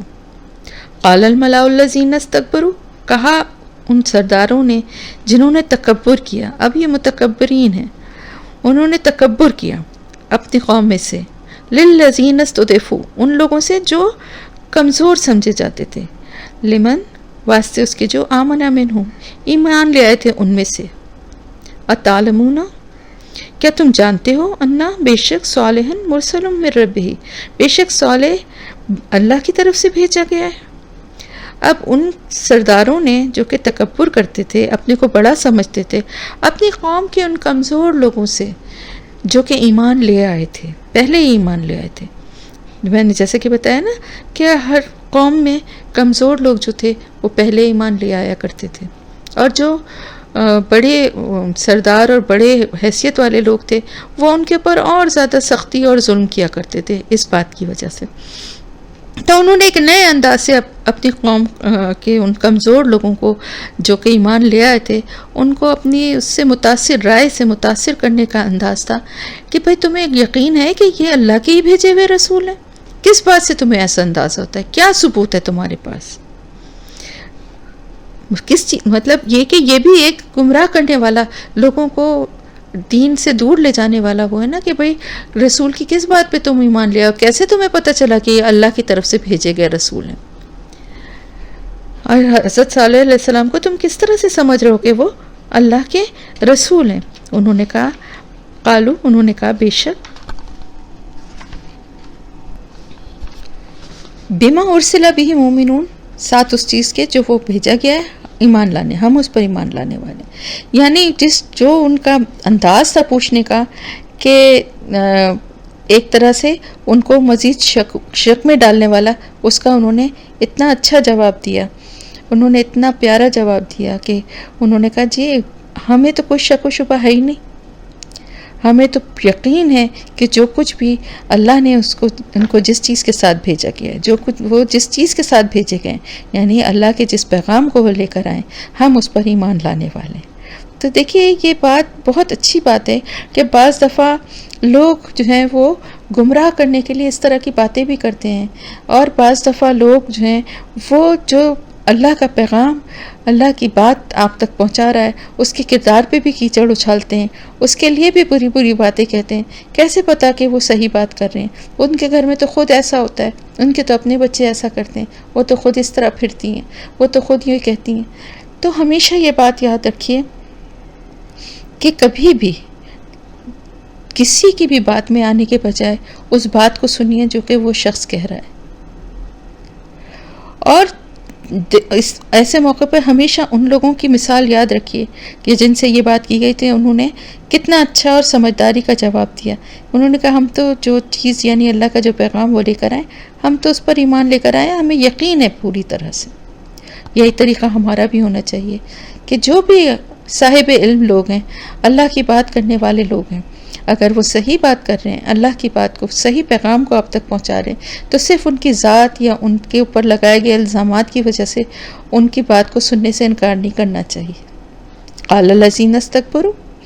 ان بالذی آمنتم بہ کافرون۔ اب انہوں نے یہ جواب دیا، کھل کے سامنے آ گیا، انہوں نے کہا ٹھیک ہے، تمہاری مرضی ہے، تو تکبر میں تھے نا، تو ہم تو جس چیز پر تم ایمان لائے اس پر تو ہم ہرگز ایمان لانے والے نہیں ہیں۔ یعنی یہ کہ یہ سوال جواب تو صرف ایسے ہی کر رہے تھے کہ شاید یہ لوگ بھی کسی طرح سے گمراہ ہو جائیں اور یہ بھی اللہ کے راستے کو چھوڑ کے ہمارے ساتھ آ جائیں، لیکن جب دیکھا کہ ایسا ممکن نہیں ہے تو کہنے لگے ٹھیک ہے، تمہارا جو بھی راستہ ہو، جو بھی تم جس پہ ایمان لائے ہو، ہم تو ہرگز ایمان لانے والے نہیں، ہم تو اس کا انکار ہی کرنے والے ہیں۔ ایک بات اور بھی تھی کہ یہ کہنے کے ساتھ ساتھ یہ ان کو مرعوب بھی کرنا چاہ رہے تھے کہ اب اگر ایک معاشرے کے بڑے طبقہ جو ہے، جو صاحب حیثیت ہے، جو سردار ہیں، بڑی عہدوں پہ پوزیشنز پر پیسے والے لوگ ہیں، وہ یہ بات کہیں کہ جی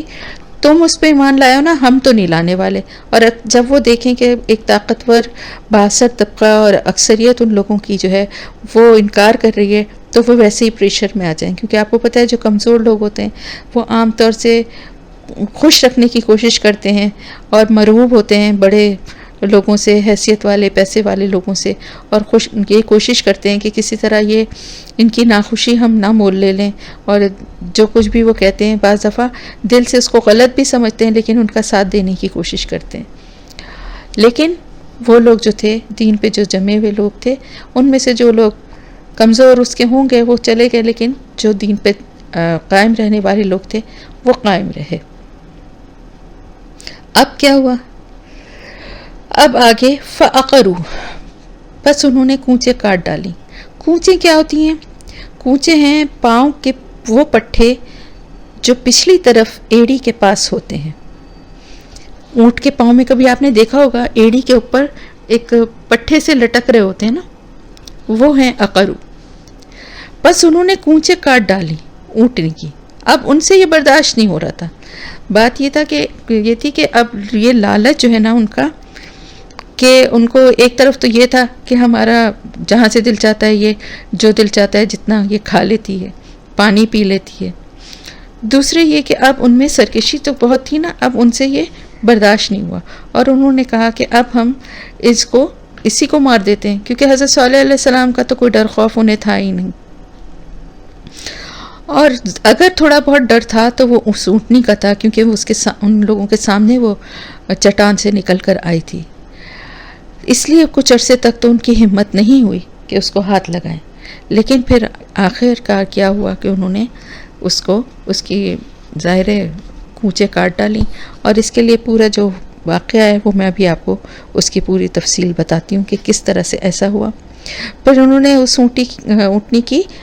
کونچے کاٹ ڈالی وآتا، اور انہوں نے سرکشی کی۔ یہی سب سے بڑی خرابی تھی اس قوم کی، ان کی سرکشی۔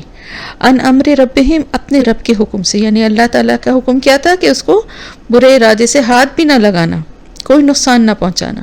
وقالو، اور انہوں نے کہا یا صالح، اے صالح، آیتنا، لیا ہمارے پاس، بما تعیدنا، ساتھ اس کے جس کی تو ہمیں دھمکی دیتا ہے، ان کنت من المرسلین، اگر تو رسولوں میں سے۔ وہی ڈٹائی، وہی بات کہ لیا عذاب، ہم نے تو یہ کر دیا، اب تو لیا ہمارے پاس جو تو عذاب جو تو چاہتا ہے۔ اب میں آپ کو تھوڑی سی اس کی ڈیٹیل بتاتی ہوں۔ ہوا کیا کہ پوری قوم ہی کیونکہ گمراہ تھی، اور پوری قوم ہی سرکش اور بدتمیز اور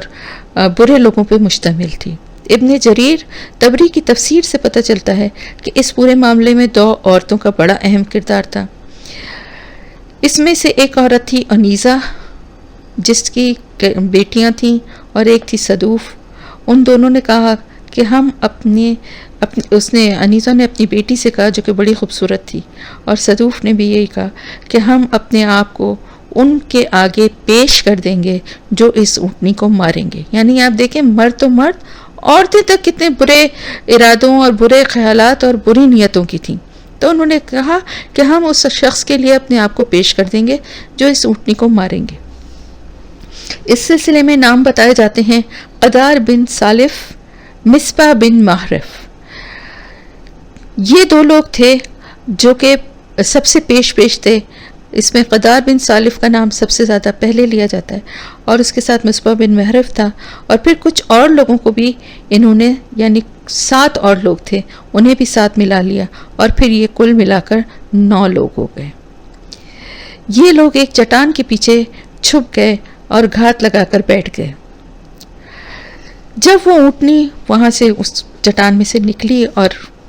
پانی پینے کے لیے یا کھانے کے لیے، تو قدار بن سالف نے ایک تیر چلایا، پھر مصباح نے، پھر قدار کا تیر کھا کر اونٹنی گر گئی اور آگے بڑھ کر اس نے ذبح کر دیا. کہا یہ جاتا ہے کہ اس کام کو کرنے سے پہلے پوری قوم سے رائے لی گئی تھی، جس میں مرد، عورتیں، بچے سب شامل تھے.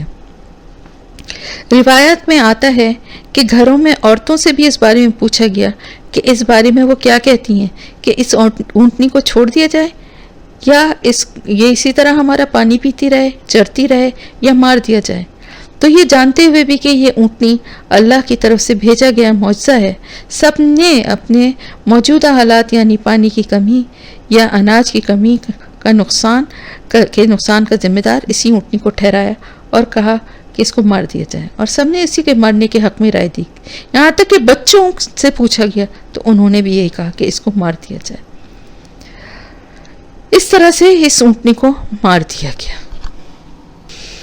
حضرت صالح علیہ السلام کو جب یہ خبر ملی تو آپ گھبرائے ہوئے اس موقع پر پہنچے. جب وہاں پہنچے تو دیکھا کہ اونٹنی بے جان پڑی ہے، آپ کی آنکھوں سے آنسو نکل آئے، اور آپ نے فرمایا بس اب 3 دن میں تم ہلاک کر دیے جاؤ گے. اور ہوا بھی یہی. بدھ کے دن ان لوگوں نے اونٹنی کو قتل کیا تھا، اور چونکہ کوئی عذاب نہیں آیا فوری، یعنی کاٹ کے اس کو ذبح کرنے کے بعد، تو تھوڑی دیر وہ خوفزدہ ہو گئے تھے کہ کہیں اب کچھ ہو نہ جائے. لیکن جب دیکھا کہ کافی ٹائم گزر گیا اور کوئی ایسی سزا یا کوئی اللہ کی طرف سے عذاب ان پر نہیں آیا، تو بالکل ہی بے خوف ہو گئے اور اترا گئے. اور ان مفسدوں نے یہ ارادہ کر لیا کہ آج شام صالح علیہ السلام کو بھی مار ڈالیں، تو تاکہ یہ بھی ختم ہو جائے اور یہ قصہ ہی ختم ہو جائے. لیکن اس کی ڈیٹیل جب آگے آئے گی تو ہم اس کو پڑھیں گے. بہرحال ہوا کیا کہ اللہ نے اپنی رحمت سے ان کو محفوظ رکھا، اور دوسرے دن یعنی جمعرات کے دن تمام سمودیوں کے چہرے زرد ہو گئے، اور اس کے اگلے دن یعنی جمعے کے دن ان کے چہرے آگ جیسے سرخ ہو گئے، اور ہفتے کے دن جو مہلت کا آخری دن تھا ان کے منہ سیاہ ہو گئے. 3 دن جب گزر گئے تو چوتھا دن یعنی اتوار کا دن جب جیسے ہی شروع ہوا، آپ ان کی یہ ڈٹائی دیکھیے کہ وہ اتنی سرکش قوم تھی کہ یہ سب کچھ دیکھ رہے تھے، اپنے چہروں کے رنگ بدلتے ہوئے بھی دیکھ رہے تھے. اس کے باوجود اتوار کے دن تیار ہو کر خوشبو لگا کر بیٹھ گئے کہ دیکھیں اب کیا ہوتا ہے. اور پھر اس کے ساتھ ہی کیا ہوا، صبح ہی صبح سورج نکلتے ہی اوپر آسمان سے ایک سخت کڑاکا ہوا، جس کی ہولناک دہشت انگیز چنگاڑ نے ان کے کلیجے پھاڑ دیے. ساتھ ہی نیچے سے زبردست زلزلہ آیا. ایک ہی ساتھ ان سب کے سب ڈھیر ہو گئے. مردوں سے مکانات، بازار، گلی کوچے بھر گئے. عورت، بچے، بوڑھے، شروع سے آخر تک سارے کے سارے تباہ ہو گئے. اب آپ دیکھیں کہ قوم کے مرد تو تھے ہی، عورتیں اور بچے کیوں، میں نے آپ کو بتایا نا کہ وہ سب کے سب گو کہ قتل تو کچھ لوگوں نے ہی کیا تھا، لیکن شامل اس میں سب تھے، سب کی مرضی اسی میں تھی اور سب اس کا ساتھ دے رہے تھے. اور ظاہر مارنے والا تو کوئی ایک ہی تھا، لیکن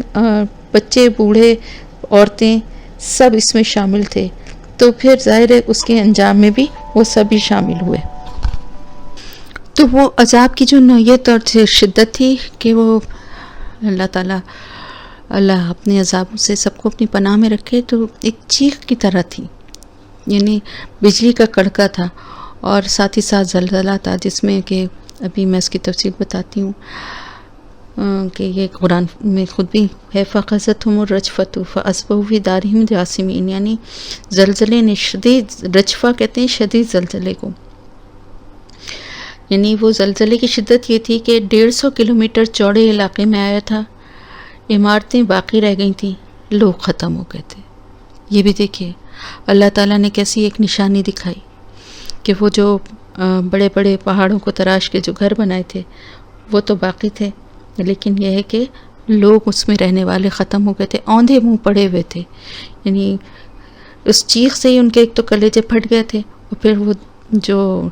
زلزلہ تھا اس سے وہ اوندھے منہ وہاں پڑے ہوئے تھے۔ اور سب کے لیے اس لیے کہا گیا ہے کہ مارا تو ایک دو لوگوں نے ہی تھا، لیکن چونکہ پوری قوم اس مجرم کی پشت پناہی کر رہی تھی، اس کے ساتھ تھی، تو اس لیے الزام پوری قوم پر ہی آئے گا، کیونکہ وہ گناہ تھا جو قوم کی خواہش کے مطابق کیا گیا تھا۔ یعنی جس برے کام کو کرنے میں قوم کی رضا اور پسندیدگی بھی شامل ہو جائے وہ ایک قومی گناہ ہے، چاہے اس کا کرنے والا ایک ہی آدمی ہو۔ اس لیے بہت بہت اس چیز سے ڈرنا چاہیے کہ جہاں گناہ کے کام ہوتے ہوئے دیکھ کے کسی کی طاقت، کسی کی حیثیت، اپنے دل کی مرضی یا خوشی یا وقتی کسی فائدے کے لیے اس میں شامل ہو جانے والے لوگ یہ سمجھ لیں کہ ایسا نہیں ہوتا کہ قصوروار صرف وہ ہوں گے جو وہ کام، برا کام کر رہے ہوں گے، بلکہ جو اس کی تائید کر رہے ہوں گے، اس کا ساتھ دے رہے ہوں گے، بے شک وہ اس کام میں اس کی مدد نہ بھی کر رہے ہوں لیکن وہ اس کے ساتھ شامل سمجھے جائیں گے۔ تو اسی طرح سے سب کے سب وہ ہلاک ہو گئے سوائے ایک شخص کے جس کا نام تھا ابو رغال۔ وہ حرم میں تھا اور حرم میں موجودگی کی وجہ سے جو ہے اس کے اوپر ظاہر عذاب اس کے کا حصہ وہ نہیں بنا، لیکن جیسے ہی وہ حرم کی حدود سے نکلا اس پر بھی ایک پتھر آ کر گرا اور وہ اوندھے منہ گر کر وہ بھی ختم ہو گیا، کیونکہ تھا تو وہ حرم میں لیکن دل سے تو وہ اپنی قوم کے ساتھ شامل تھا، ان کی اس حرکت سے اس کو انکار نہیں تھا، وہ بھی یہی چاہتا تھا۔ تو اس کے سلسلے میں ایک واقعہ بھی ہے جو کہ میں آپ کو بتاتی ہوں کہ آپ صلی اللہ علیہ وسلم ایک دفعہ صحابہ کرام کے ساتھ اس علاقے سے گزرے، تو آپ نے میرے خیال سے طائف کے قریب کا کوئی علاقہ تھا جہاں اس کی قبر کے پاس سے آپ صلی اللہ علیہ وسلم گزرے، تو آپ نے فرمایا کہ جانتے ہو کس کی قبر ہے؟ لوگوں نے جواب دیا اللہ اور اس کے رسول صلی اللہ علیہ وسلم کو زیادہ علم ہے۔ آپ نے فرمایا یہ ابو رغال کی قبر ہے، یہ ایک سمودی شخص تھا، اپنی قوم کے عذاب کے وقت یہ حرم میں تھا، اس وجہ سے عذاب الہی سے بچ رہا، لیکن حرم شریف سے جب نکلا تو اپنی قوم کے عذاب کا اس کے اوپر بھی اس کا حصہ، وہ بھی اپنے حصہ اس نے پایا اور ہلاک ہوا اور یہی دفن کیا گیا، اور اس کے ساتھ ہی اس کی سونے کی کمان جو ہے وہ بھی دفن کی گئی۔ چنانچہ لوگوں نے جب اس گڑھے کو کھودا تو اس میں وہ کمان سونے کی موجود تھی۔ آپ صلی اللہ علیہ وسلم نے فرمایا کہ ثقیف قبیلہ اسی کی اولاد سے ہے۔ اور اب ایک آج سے یہ بھی آپ دیکھیں اندازہ ہوتا ہے کہ کتنے یہ لوگ پیسہ اور دولت اور سونا ان کے پاس کتنی فراوانی تھی کہ وہ سفر میں نکلا تھا، اس کے باوجود اس کے پاس سونے کی کمان موجود تھی، کمان بھی یعنی سونے کی تھی، تیر کمان والی جو کمان ہوتی ہے نا، تو سوچیں کہ لکڑی کی بنی ہوتی ہے، وہ بھی اس کے پاس سونے کی تھی۔ تو یہ انجام اس قوم کا ہوا کہ جو اپنے آپ کو بہت بڑا سمجھتے تھے، طاقت میں برتر سمجھتے تھے اپنی جسامت کے لحاظ سے، اور پھر اس کے بعد جو ہے اپنی اس پہ بڑا غرور اور تکبر کرتے تھے بڑے بڑے گھروں پہ، ان کا یہ حال ہوا۔ فتولی عنہم،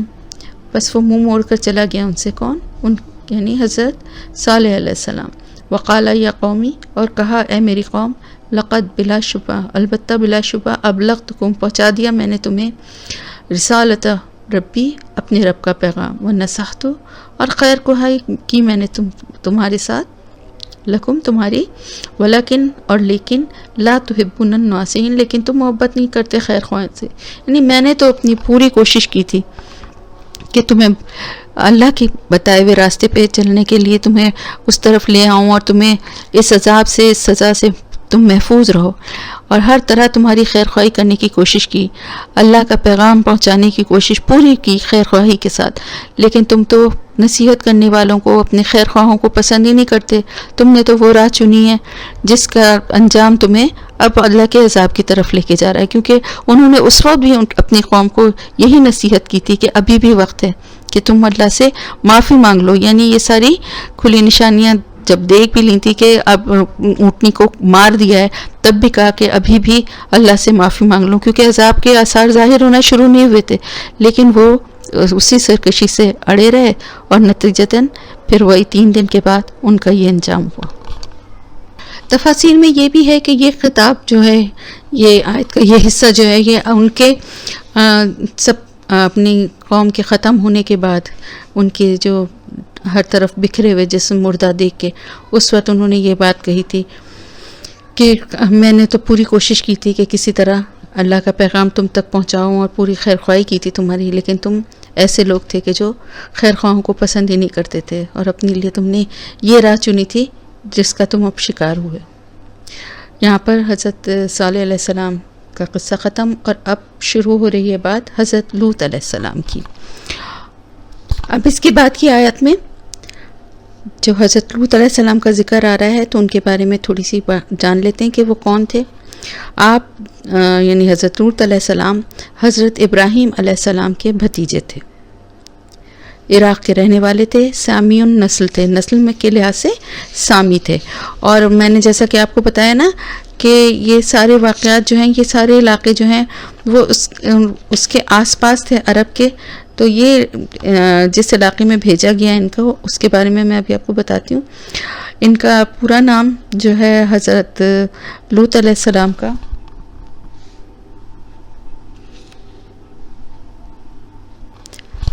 حضرت لوط بن ہاران بن آزر، یعنی حضرت ابراہیم علیہ السلام کے بھائی ہاران جو تھے ان کے بیٹے تھے. یہ حضرت ابراہیم علیہ السلام ہی کے ہاتھ پر ایمان لے آئے تھے اور ان کے ساتھ ہی شام کی طرف ہجرت کی تھی. اللہ تعالیٰ نے انہیں اپنا نبی بنا کر اردن کے علاقے میں بھیجا تھا، اور وہ علاقہ 5 بستیوں پر مشتمل تھا. مرکزی بستی کا نام صدوم تھا. تو اس قوم کے لیے اللہ نے انہیں پیغمبر بنایا تھا، اور حضرت ابراہیم علیہ السلام نے انہیں وہاں بھیجا تھا. انہوں نے اب یہاں پر آپ دیکھیے، کیونکہ یہاں پر اس سے پہلے جو انداز تخاطب تھا، اللہ تعالیٰ نے جس طرح سے باقی پیغمبروں کے لیے کہا نا کہ ہم نے اس کی قوم میں بھیجا اس کے بھائی کو. ابھی تک ہم یہی پڑھ رہے تھے نا کہ اللہ تعالیٰ ہر پیغمبر کے لیے فرما رہے تھے کہ اخاہم، ان کے بھائی کو ہم نے بھیجا، کیونکہ وہ انہی کی قوم میں سے تھے. لیکن لوط علیہ السلام کے لیے یہ بات نہیں کہی گئی، کیونکہ لوط علیہ السلام وہاں بھیجے گئے تھے، اس قوم کے نہیں تھے، لیکن وہاں اتنا عرصہ رہے تھے اور شادی بھی وہیں کی تھی کہ وہاں کے ہی رہنے والوں کی طرح کے ہو گئے تھے، لیکن اس قوم سے کے تھے نہیں. ٹھیک ہے، عراق سے آئے تھے. تو حضرت لوط علیہ السلام کو جب اللہ تعالیٰ فرما رہا ہے کہ جب ہم نے اس کو بھیجا، اب اس نے اپنی قوم سے کہا اتاتون الفاحشۃ، کیا تم آتے ہو بے حیائی کو، ما سبقکم، نہیں سبقت کی تم سے، بہا، اس ساتھ اس کے، من احد من العالمین، کسی ایک نے بھی جہاں والوں میں سے، یعنی اس سے پہلے ایسی بے حیائی کسی نے بھی نہیں کی. اس سے ہمیں کیا پتہ چلتا ہے کہ یہ گناہ جو تھا، یعنی قوم لوط کا جو عمل تھا، مردوں کا آپس میں مردوں کے ساتھ تعلق، یہ اس سے پہلے اس کی مثال نہیں ملتی. اب آپ دیکھیں بتدریج شرک کے ساتھ ساتھ اور برائیاں قوموں کی جو ہیں وہ مینشن ہونا شروع ہو گئیں. جیسے جیسے انسان ترقی یافتہ ہوتا جا رہا ہے، جیسے جیسے تہذیب و تمدن آ رہی ہے، ویسے ویسے برائیوں میں بھی اضافہ ہو رہا ہے. جیسے آپ آج کے دور میں دیکھیے کہ بہت سی ایسی برائیاں، ایسی خرابیاں جو ہم نے اپنے بچپن میں نہیں دیکھی تھیں، اور ترقی کے ساتھ ساتھ ہم دیکھ رہے ہیں کہ وہ برائیاں بھی معاشرے اور ماحول کا حصہ بن گئی ہیں. اور اسی طرح ہمارے باپ دادا، ہماری دادی یا نانی، یا اگر کسی کی حیات ہیں یا ماں باپ بھی، تو وہ بتائیں گے کہ ان کے زمانے میں کتنی برائیاں ایسی جو اب ہیں وہ اس وقت نہیں تھیں. تو بالکل اسی طرح سے یہاں پر بھی ہمیں نظر آتا ہے کہ ایک کے بعد ایک قومیں جو ہیں وہ اور برائیوں میں بھی مبتلا ہو رہی تھیں. تو حضرت ابراہیم علیہ السلام کے ساتھ ہجرت کرنے کے بعد حضرت ابراہیم علیہ السلام شام چلے گئے اور وہ ادھر سدوم اور عمورہ کی بستیوں کی طرف آ گئے.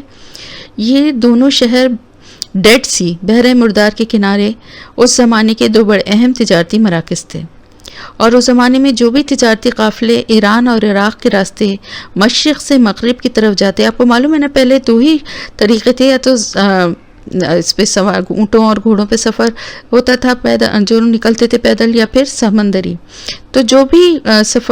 تجارتی قافلے جاتے تھے وہ فلسطین اور مصر کو جاتے ہوئے سدوم اور عمورہ کے شہروں سے ہو کر گزرتے تھے. تو ظاہر اتنی اہم تجارتی شاہراہ پر یہ دو شہر جو تھے یہ واقع تھے کہ ان میں بڑی خوشحالی تھی بہت زیادہ، یعنی وہاں قافلوں کے آنے جانے کی وجہ سے ان کا بھی تو بہت ان کے بھی سامان کی بڑی جو سامان وہ بکتا ہوگا، اور لوگ آ کے ٹھہرتے ہوں گے وہاں، پیسے خرچ کرتے ہوں گے، رہتے ہوں گے، تو بڑی خوشحالی تھی. لیکن مردوں کے آپس میں جو جنسی تعلقات تھے اس کی ایک بہت بڑی برائی ان میں پیدا ہو گئی تھی. تو اب آپ یہ دیکھیے کہ حضرت نوح، حضرت ہود اور حضرت صالح کا زمانہ حضرت ابراہیم علیہ السلام سے پہلے کا ہے، جبکہ حضرت لوط علیہ السلام حضرت ابراہیم علیہ السلام کے ساتھ تھی، کہ مطلب ہم عصر تھے، ساتھ کے تھے. تو یہاں پر آپ دیکھیں کہ انہی قوموں کا خاص ذکر ہو رہا ہے. یہاں پر حضرت ابراہیم علیہ السلام کا ذکر نہیں ہوا ہے، بلکہ یہاں پر ان قوموں کا ذکر ہو رہا ہے، ان پیغمبروں کا ذکر ہو رہا ہے جنہوں نے اپنی قوموں کو دعوت دی، اللہ کی طرف بلایا، اور انکار کے بعد ان کی سرکشی کی وجہ سے وہ قومیں تباہ کر دی گئیں. ٹھیک ہے، تو جب انہوں نے یہ کہا اپنی قوم سے کہ کیا تم ایسی بے حیائی کی طرف آتے ہو جو تم سے پہلے کبھی جہان والوں میں سے کسی نے نہیں کی، انکم لتاتون الرجال شہوۃ من دون النساء، کیا تم مردوں کے پاس آتے ہو شہوت کے ساتھ عورتوں کے علاوہ، یعنی عورتوں کے بجائے تم اپنی شہوت کو مردوں سے پورا کرتے ہو. بل انتم قوم مسرفون، بس تم تو لوگ ہو حد سے بڑھنے والے. اتنی بڑی برائی، اتنا بڑا گناہ، حد سے تجاوز کر گئے ہو تم،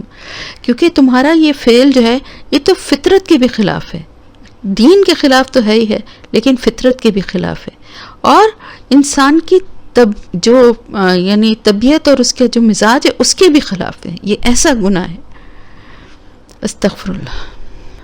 اللہ تعالیٰ کا بنایا ہوا نظام جو ہے جس میں ایک مرد اور عورت کی نکاح کے ذریعے جو اللہ پاک نے ایک رشتہ بنایا ہے، کیونکہ عورت اور مرد کے میں ایک دوسرے کے لیے کشش پیدا کی ہے اللہ نے، اور پھر دونوں کے جو جسمانی ساخت ہے اس میں بھی فرق ہے، اور اللہ تعالیٰ نے یہ نظام جو ہے وہ کس لیے بنایا ہے؟ تاکہ دنیا کا سلسلہ آگے اس طرح چلتا رہے. تو اس سے صرف ایک لذت، یہ ایک شہوت کا حاصل کرنا سے مقصد نہیں ہے، بلکہ یہ اللہ کے بتائے ہوئے طریقے سے کیا جائے تو یہ بھی ایک اللہ کے فرما برداری میں کیا گیا یہ کام بھی نیکی اور ثواب کا درجہ حاصل کر لیتا ہے. لیکن انہوں نے کیا کیا تھا؟ ایک بالکل ہی الگ طریقے سے اور ایک غلط طریقے سے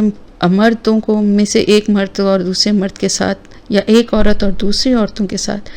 یہ جو دونوں طرح سے یہ جو ہے یہ بہت ہی بڑا گناہ تھا. تو اس سے پتہ چلتا ہے کہ یہ لوگ انتہائی بے حیا اور بد کردار تھے بہت ہی زیادہ، کہ جب انہوں نے اپنی قوم سے کہا ماما کانا جواب قومی، اور نہ تھا جواب ان کی قوم کے پاس اس کا اللہ مگر ان یہ کہ قالو، انہوں نے کہا اخرجوہم من قریتکم، نکال دو انہیں اپنی بستی سے، انہم اناس یتطہرون، بے شک یہ لوگ ہیں جو بہت پاکیزہ بنتے ہیں. اب ان کی قوم کے پاس کوئی جواب تو تھا نہیں، اپنی اس بے حیائی کا دفاع وہ کس طرح کرتے؟ تو اپنی اخلاقی پستی میں وہ اس حد تک گر گئے تھے کہ جب انہوں نے اپنے درمیان چند نیک لوگ دیکھے جو ان کو نیکی کی طرف بلانے کی کوشش کر رہے ہیں، بدی پر ان کو ٹوک رہے ہیں، تو ان کا وجود تک گوارا نہیں تھا. یعنی ان کی بات سننا تو دور کی بات، وہ بدی میں اس حد تک غرق ہو چکے تھے کہ اس اصلاح کی آواز کو سننا بھی برداشت نہیں کر پاتے تھے. اور ان کا یہی ایک ان کے پاس اس کا وہ حل تھا کہ وہ یہی فیصلہ انہوں نے کیا کہ یہاں سے اس بستی سے ہی ان لوگوں کو نکال دو کہ یہ بڑے پاک باز لوگ بولتے ہیں، اگر یہ ہمارے طریقے پر نہیں چلتے تو پھر یہاں انہیں رہنے بھی نہیں دیں گے. اور ان کی بات سننے کی بھی ہم میں برداشت نہیں کہ ہم ان کی بات کو بھی سنیں. تو جب یعنی اس سے یہ بھی پتہ چلتا ہے کہ پوری قوم جو ہے نا وہ اجتماعی طور پہ اس گناہ میں مبتلا تھی. اور جب پوری قوم کی اکثریت جو ہے وہ ایک گناہ کے اور ایسے ایک غلط کام میں اپنے آپ کو برا نہیں سمجھتی اور اس میں مبتلا ہوتی ہے، تو پھر اس میں اچھائی کی طرف سے آنے والی کوئی آواز بھی اس کو ناگوار گزرتی ہے. بالکل اسی طرح سے کہ آپ دیکھیں کہ جو لوگ نشے کے عادی ہوتے ہیں اور ہر وقت نشے میں ڈوبے رہتے ہیں، ان میں سے اگر ان کو کوئی جا کر اس نشے سے باز رکھنے کی یا اس کو روکنے کی کوشش کرے تو انہیں وہ شخص کتنا برا لگے گا، وہ اس کی بات بھی نہیں سننا چاہیں گے، عمل کرنا تو دور کی بات ہے. تو اسی طرح سے ان کا بھی یہی حال تھا کہ انہوں نے کہا کہ ان لوگوں کو یہاں سے نکال ہی دینا چاہیے. تو اللہ تعالیٰ پھر فرما رہا ہے، بہت زیادہ ڈیٹیل یہاں پر نہیں آئی ہے، آگے آئے گی اور مزید ہم وہاں پر اس کو ڈیٹیل سے کریں گے. فی الحال یہاں پر اللہ تعالیٰ فرما رہا ہے فَأَنْجَيْنَاهُ، پس نجات دی ہم نے اس کو، وَأَهْلَهُ، اور اس کے گھر والوں کو، إِلَّا امْرَأَتَهُ، سوائے اس کی بیوی کے، كَانَتْ مِنَ الْغَابِرِينَ، وہ پیچھے رہ جانے والوں میں سے تھی. تو پھر کہا یہ جاتا ہے کہ کیونکہ لوط علیہ السلام نے وہاں جا کر شادی کی تھی تو وہاں کی ہی عورت سے کی تھی، تو اس کی ہمدردی اور جو اس کا ساتھ تھا وہ اپنی قوم کے لیے ہی تھا، اور وہ اپنے ان رشتہ داروں کے ساتھ ہی ہمیشہ ساتھ دیتی رہی. بلکہ جب فرشتے آئے، آگے ہم ڈیٹیل پڑھیں گے، تو وہ ان کے بارے میں بھی اطلاعات ان کو بھی مرد سمجھ کے، اور ان کی اطلاعات جو ہیں وہ اپنے قوم کے لوگوں کو اس نے دی. تو اس کا مطلب ہے کہ وہ ان کے ساتھ ہی ملی ہوئی تھی.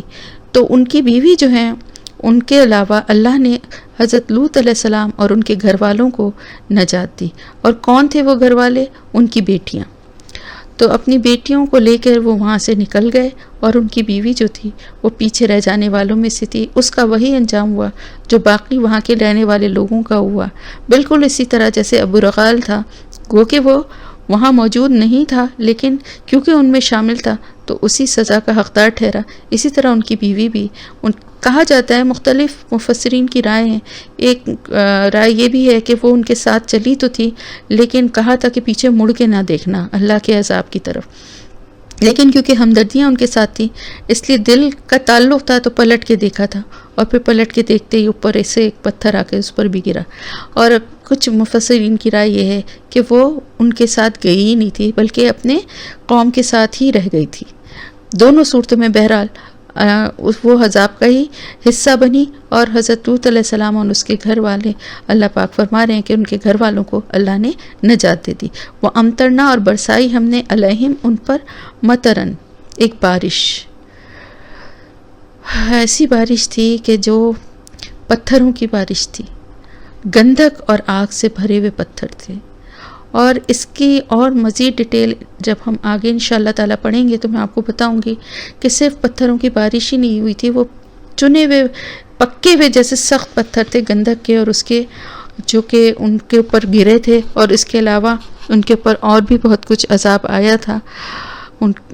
وہ جب انشاءاللہ ہم آگے پڑھیں گے تو میں بتاؤں گی. فانظر کیف کان عاقبۃ المجرمین، پس دیکھو کیسا انجام ہوا، کس طرح سے انجام ہوا مجرموں کا. تو وہ بستیاں جو ہیں وہ آج بے نام و نشان ہیں، کیونکہ وہ الٹ کر ایسی پلٹائی گئیں کہ وہ پوری بستیاں جو ہیں وہ بحر مردار کے اندر دفن ہو گئیں. تو یہ جو ہے سب سے قریبی واقعہ تھا جس سے اہل عرب واقع تھے اور ان کے انجام سے، حسرتناک انجام سے بہت اچھی طرح واقف تھے. تو یہ ذکر یہاں پر ان کے لیے کیا گیا. اب اس کے بعد اگلے پیغمبر کا واقعہ ہے، وَإِلَى مَدْيَنَ أَخَاهُمْ، اور مدین کی طرف بھیجا ہم نے ان کے بھائی کو. دیکھیے پھر یہاں پر وہی بات، کیونکہ یہاں پر حضرت شعیب علیہ السلام جو ہیں وہ مدین میں ہی رہتے تھے اور وہاں کے ہی رہنے والے تھے، تو یہاں پر پھر وہی انداز تخاطب ہے. حضرت ابراہیم علیہ السلام کے ایک بیٹے کا نام مدین تھا، تو ان کے نام سے جو وہ علاقہ تھا وہ مدین کے نام سے جانا جاتا تھا. ان کی اولاد میں حضرت شعیب علیہ السلام کی بعثت ہوئی، جس طرح کہ حضرت ابراہیم علیہ السلام کے بیٹے حضرت اسماعیل علیہ السلام سے حجاز یعنی مکہ آباد ہوا. اسی طرح سے حضرت ابراہیم علیہ السلام کے ہی دوسرے بیٹے حضرت اسحاق علیہ السلام سے کو فلسطین میں آباد کیا گیا، اور بالکل اسی طرح ایک حضرت شعیب علیہ السلام ان کی اولاد میں سے تھے جو کہ مدین میں وہاں پر مطلب وہ موجود تھے. ٹھیک ہے. حضرت شعیب علیہ السلام کا قوم کیونکہ اسی قوم سے تھا، اس لیے آپ کو ان کا بھائی قرار دیا گیا. حضرت ابراہیم علیہ السلام کے بیٹے مدین کی اولاد میں سے کیونکہ یہ تھے، اور وہ علاقہ جہاں ان کے بیٹے مدین جا کے آباد ہوئے وہ مدین کا علاقہ کہلانے لگا، اور وہ بھی بین الاقوامی تجارتی شاہراہ پر واقع تھا جو فلسطین سے یمن کو جاتی تھی. اس لحاظ سے اہل مدین بھی بہت خوشحال لوگ تھے، اور اس کی وجہ سے ان میں بہت سی کاروباری اور تجارتی بدعنوانیاں پیدا ہو گئی تھیں. اس قوم کی اصلاح کے لیے حضرت شعیب علیہ السلام کو مبعوث کیا گیا، جنہوں نے آ کر کیا کہا؟ قال یا قوم اعبدوا اللہ ما لکم من الہ غیرہ. وہی پیغام ہر پیغمبر نے دیا کہ اے میری قوم، اللہ کی عبادت کرو، اللہ کے سوا تمہارا کوئی الہ نہیں ہے. تمہارے پاس تمہارے رب کی طرف سے کھلی ہوئی نشانی آ چکی ہے. اب اس قوم کا کیا حال تھا کہ شرک کے ساتھ ساتھ یہ ایک اور بہت بڑی برائی میں مبتلا تھے، ناپ تول میں کمی. ویسے تو یہ مسلمان ہی تھے ابتدا میں، جیسے حضرت شعیب علیہ السلام کی جب بعثت ہوئی تو اس وقت تک ان کی حالت ایک بگڑی ہوئی مسلمان قوم کی سی تھی.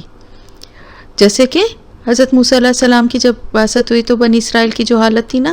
کہ اسلام تو تھا لیکن ان کے سارے اطوار بدل چکے تھے، دین کا نام تو لیتے تھے لیکن بہت ساری اس کے ساتھ ساتھ برائیوں میں مبتلا تھے. تو اسی طرح حضرت ابراہیم علیہ السلام کے بعد 600-700 برس تک مشرک اور بد اخلاق قوموں کے درمیان رہتے رہتے یہ لوگ شرک بھی سیکھ گئے اور بد اخلاقیوں میں بھی مبتلا ہو گئے تھے، مگر اس کے باوجود ایمان کا دعویٰ اور اس پر فخر برقرار تھا. تو اس سے ہمیں کیا معلوم ہوا کہ اس قوم میں 2 بڑی خرابیاں پائی جاتی تھیں، ایک شرک، دوسری تجارتی معاملات اور ناپ تول میں بددیانتی، اور انہی دونوں چیزوں کی اصلاح کے لیے حضرت شعیب علیہ السلام کو بھیجا گیا تھا. تو اب ہم دیکھ رہے ہیں کہ جیسے جیسے تہذیب و تمدن میں اضافہ ہے تو ویسے خرابیاں، اعمال کی خرابیاں بھی بڑھتی جا رہی ہیں. تو اب جیسے کہ ہم نے دیکھا کہ سب سے پہلے جنسی برائیاں سب سے پہلے قوم لوط میں، اور مالی بدعنوانیاں سب سے پہلے اہل مدین میں پیدا ہوئیں. تو انہوں نے کہا اپنی قوم سے کہ ناپ تول پورا کیا کرو اور لوگوں کے لیے چیزیں کم نہ کیا کرو. وَلَا تَبْخَسُوا النَّاسَ أَشْيَاءَهُمْ. تبخس جو ہے نا، چیز کا عیب چھپاتے ہوئے غیر محسوس یا نامعلوم طریقے سے اس کو دھوکہ دینا خریدنے والے کو، یعنی چیز دکھائے کوئی اور دے کچھ اور دے، یا اوپر اچھا مال رکھے اندر خراب ایک ساتھ دے دے، یا اوریجنل دکھا کے کوئی نمبر 2 کوالٹی کا مال دیتے. یہ ساری چیزیں تبخسوں میں آتی ہیں. تو انہوں نے کہا کہ ناپ تول میں کمی نہ کیا کرو. کیلا کہتے ہیں ناپ کو، یعنی کپڑا یا لیکوڈ جیسے دودھ وغیرہ ناپنا، اور میزان کہتے ہیں تولنے کو، سالڈ کو، یعنی جو غلہ، سبزی، یہ چیزیں جو سالڈ تولی جاتی ہیں. تو ان کا چیزوں میں کمی بیشی نہ کرو، یعنی کسی بھی طرح کا دھوکہ نہ کرو، چاہے ناپ تول میں ہو یا چیز دکھا کے کچھ اور دے کچھ رہو، یا کسی بھی طرح کی دھوکے بازی نہ کرو. وَلَا تُفْسِدُوا فِي الْأَرْضِ بَعْدَ إِصْلَاحِهَا. یعنی زمین پر اس کی اصلاح کے بعد فساد نہ کرو. یعنی زمین پر مسلمان جو ہیں وہ کس لیے آئے ہیں دنیا میں؟ مسلمانوں کا کیا کام ہے کہ اللہ کی زمین پر امن و امان قائم رکھیں. دین ہمیں یہی سکھاتا ہے نا. تو ہر پیغمبر جو ہے وہ اسی کی تبلیغ اور اسی کی تعلیم دینے کے لیے. تو زمین کی جو امن و امان ہے اس کو اپنے فساد سے اس کو تباہ نہ کرو. ذالکم خیر لکم ان کنتم مؤمنین. اگر تم ایمان والے ہو، کیونکہ کہتے تو اپنے آپ کو ایمان والے ہی تھے نا، بالکل اسی طرح سے جس طرح سے کہ قریش بھی کہتے تھے کہ ہم تو حضرت ابراہیم علیہ السلام کے دین پر ہیں، بالکل اسی طرح سے جیسے بنی اسرائیل کہتے تھے کہ ہم تو حضرت اسحاق علیہ السلام، حضرت یعقوب علیہ السلام کے دین پر، لیکن اصل تعلیمات کو بھول چکے تھے، اور یہ جو کام کر رہے تھے تو یہ دین پہ چلنے والوں کا تو نہیں ہے. تو انہوں نے یہی نصیحت کی کہ جو کچھ تم یہ کر رہے ہو اس کو چھوڑ دو اگر تم مومن ہو، تو پھر زمین پر فساد نہ پھیلاؤ۔ ولا تقعدوا بكل صراط، اور نہ تم بیٹھو ہر راستے پر، توعدون تم ڈراتے ہو، وتصدون اور تم روکتے ہو، عن سبیل اللہ اللہ کے راستے سے، من آمنا جو کوئی ایمان لایا بھی ساتھ اس کے، وتبغونها عوجا اور تم تلاش کرتے ہو اس میں ٹیڑھا پن۔ اب یہ کیا بات ہوئی تھی؟ ایک تو وہ راستے پہ بیٹھ جاتے تھے اور وہاں پر کیا کرتے تھے؟ قافلوں کو لوٹتے بھی تھے، اور اس کے علاوہ وہ کیا کرتے تھے؟ لوگوں کو روکتے تھے اللہ کے راستے پہ آنے سے، جو کوئی ایمان لانا چاہتا تھا۔ اب دیکھیں نا قریش کا کیا رویہ تھا، لوگوں کو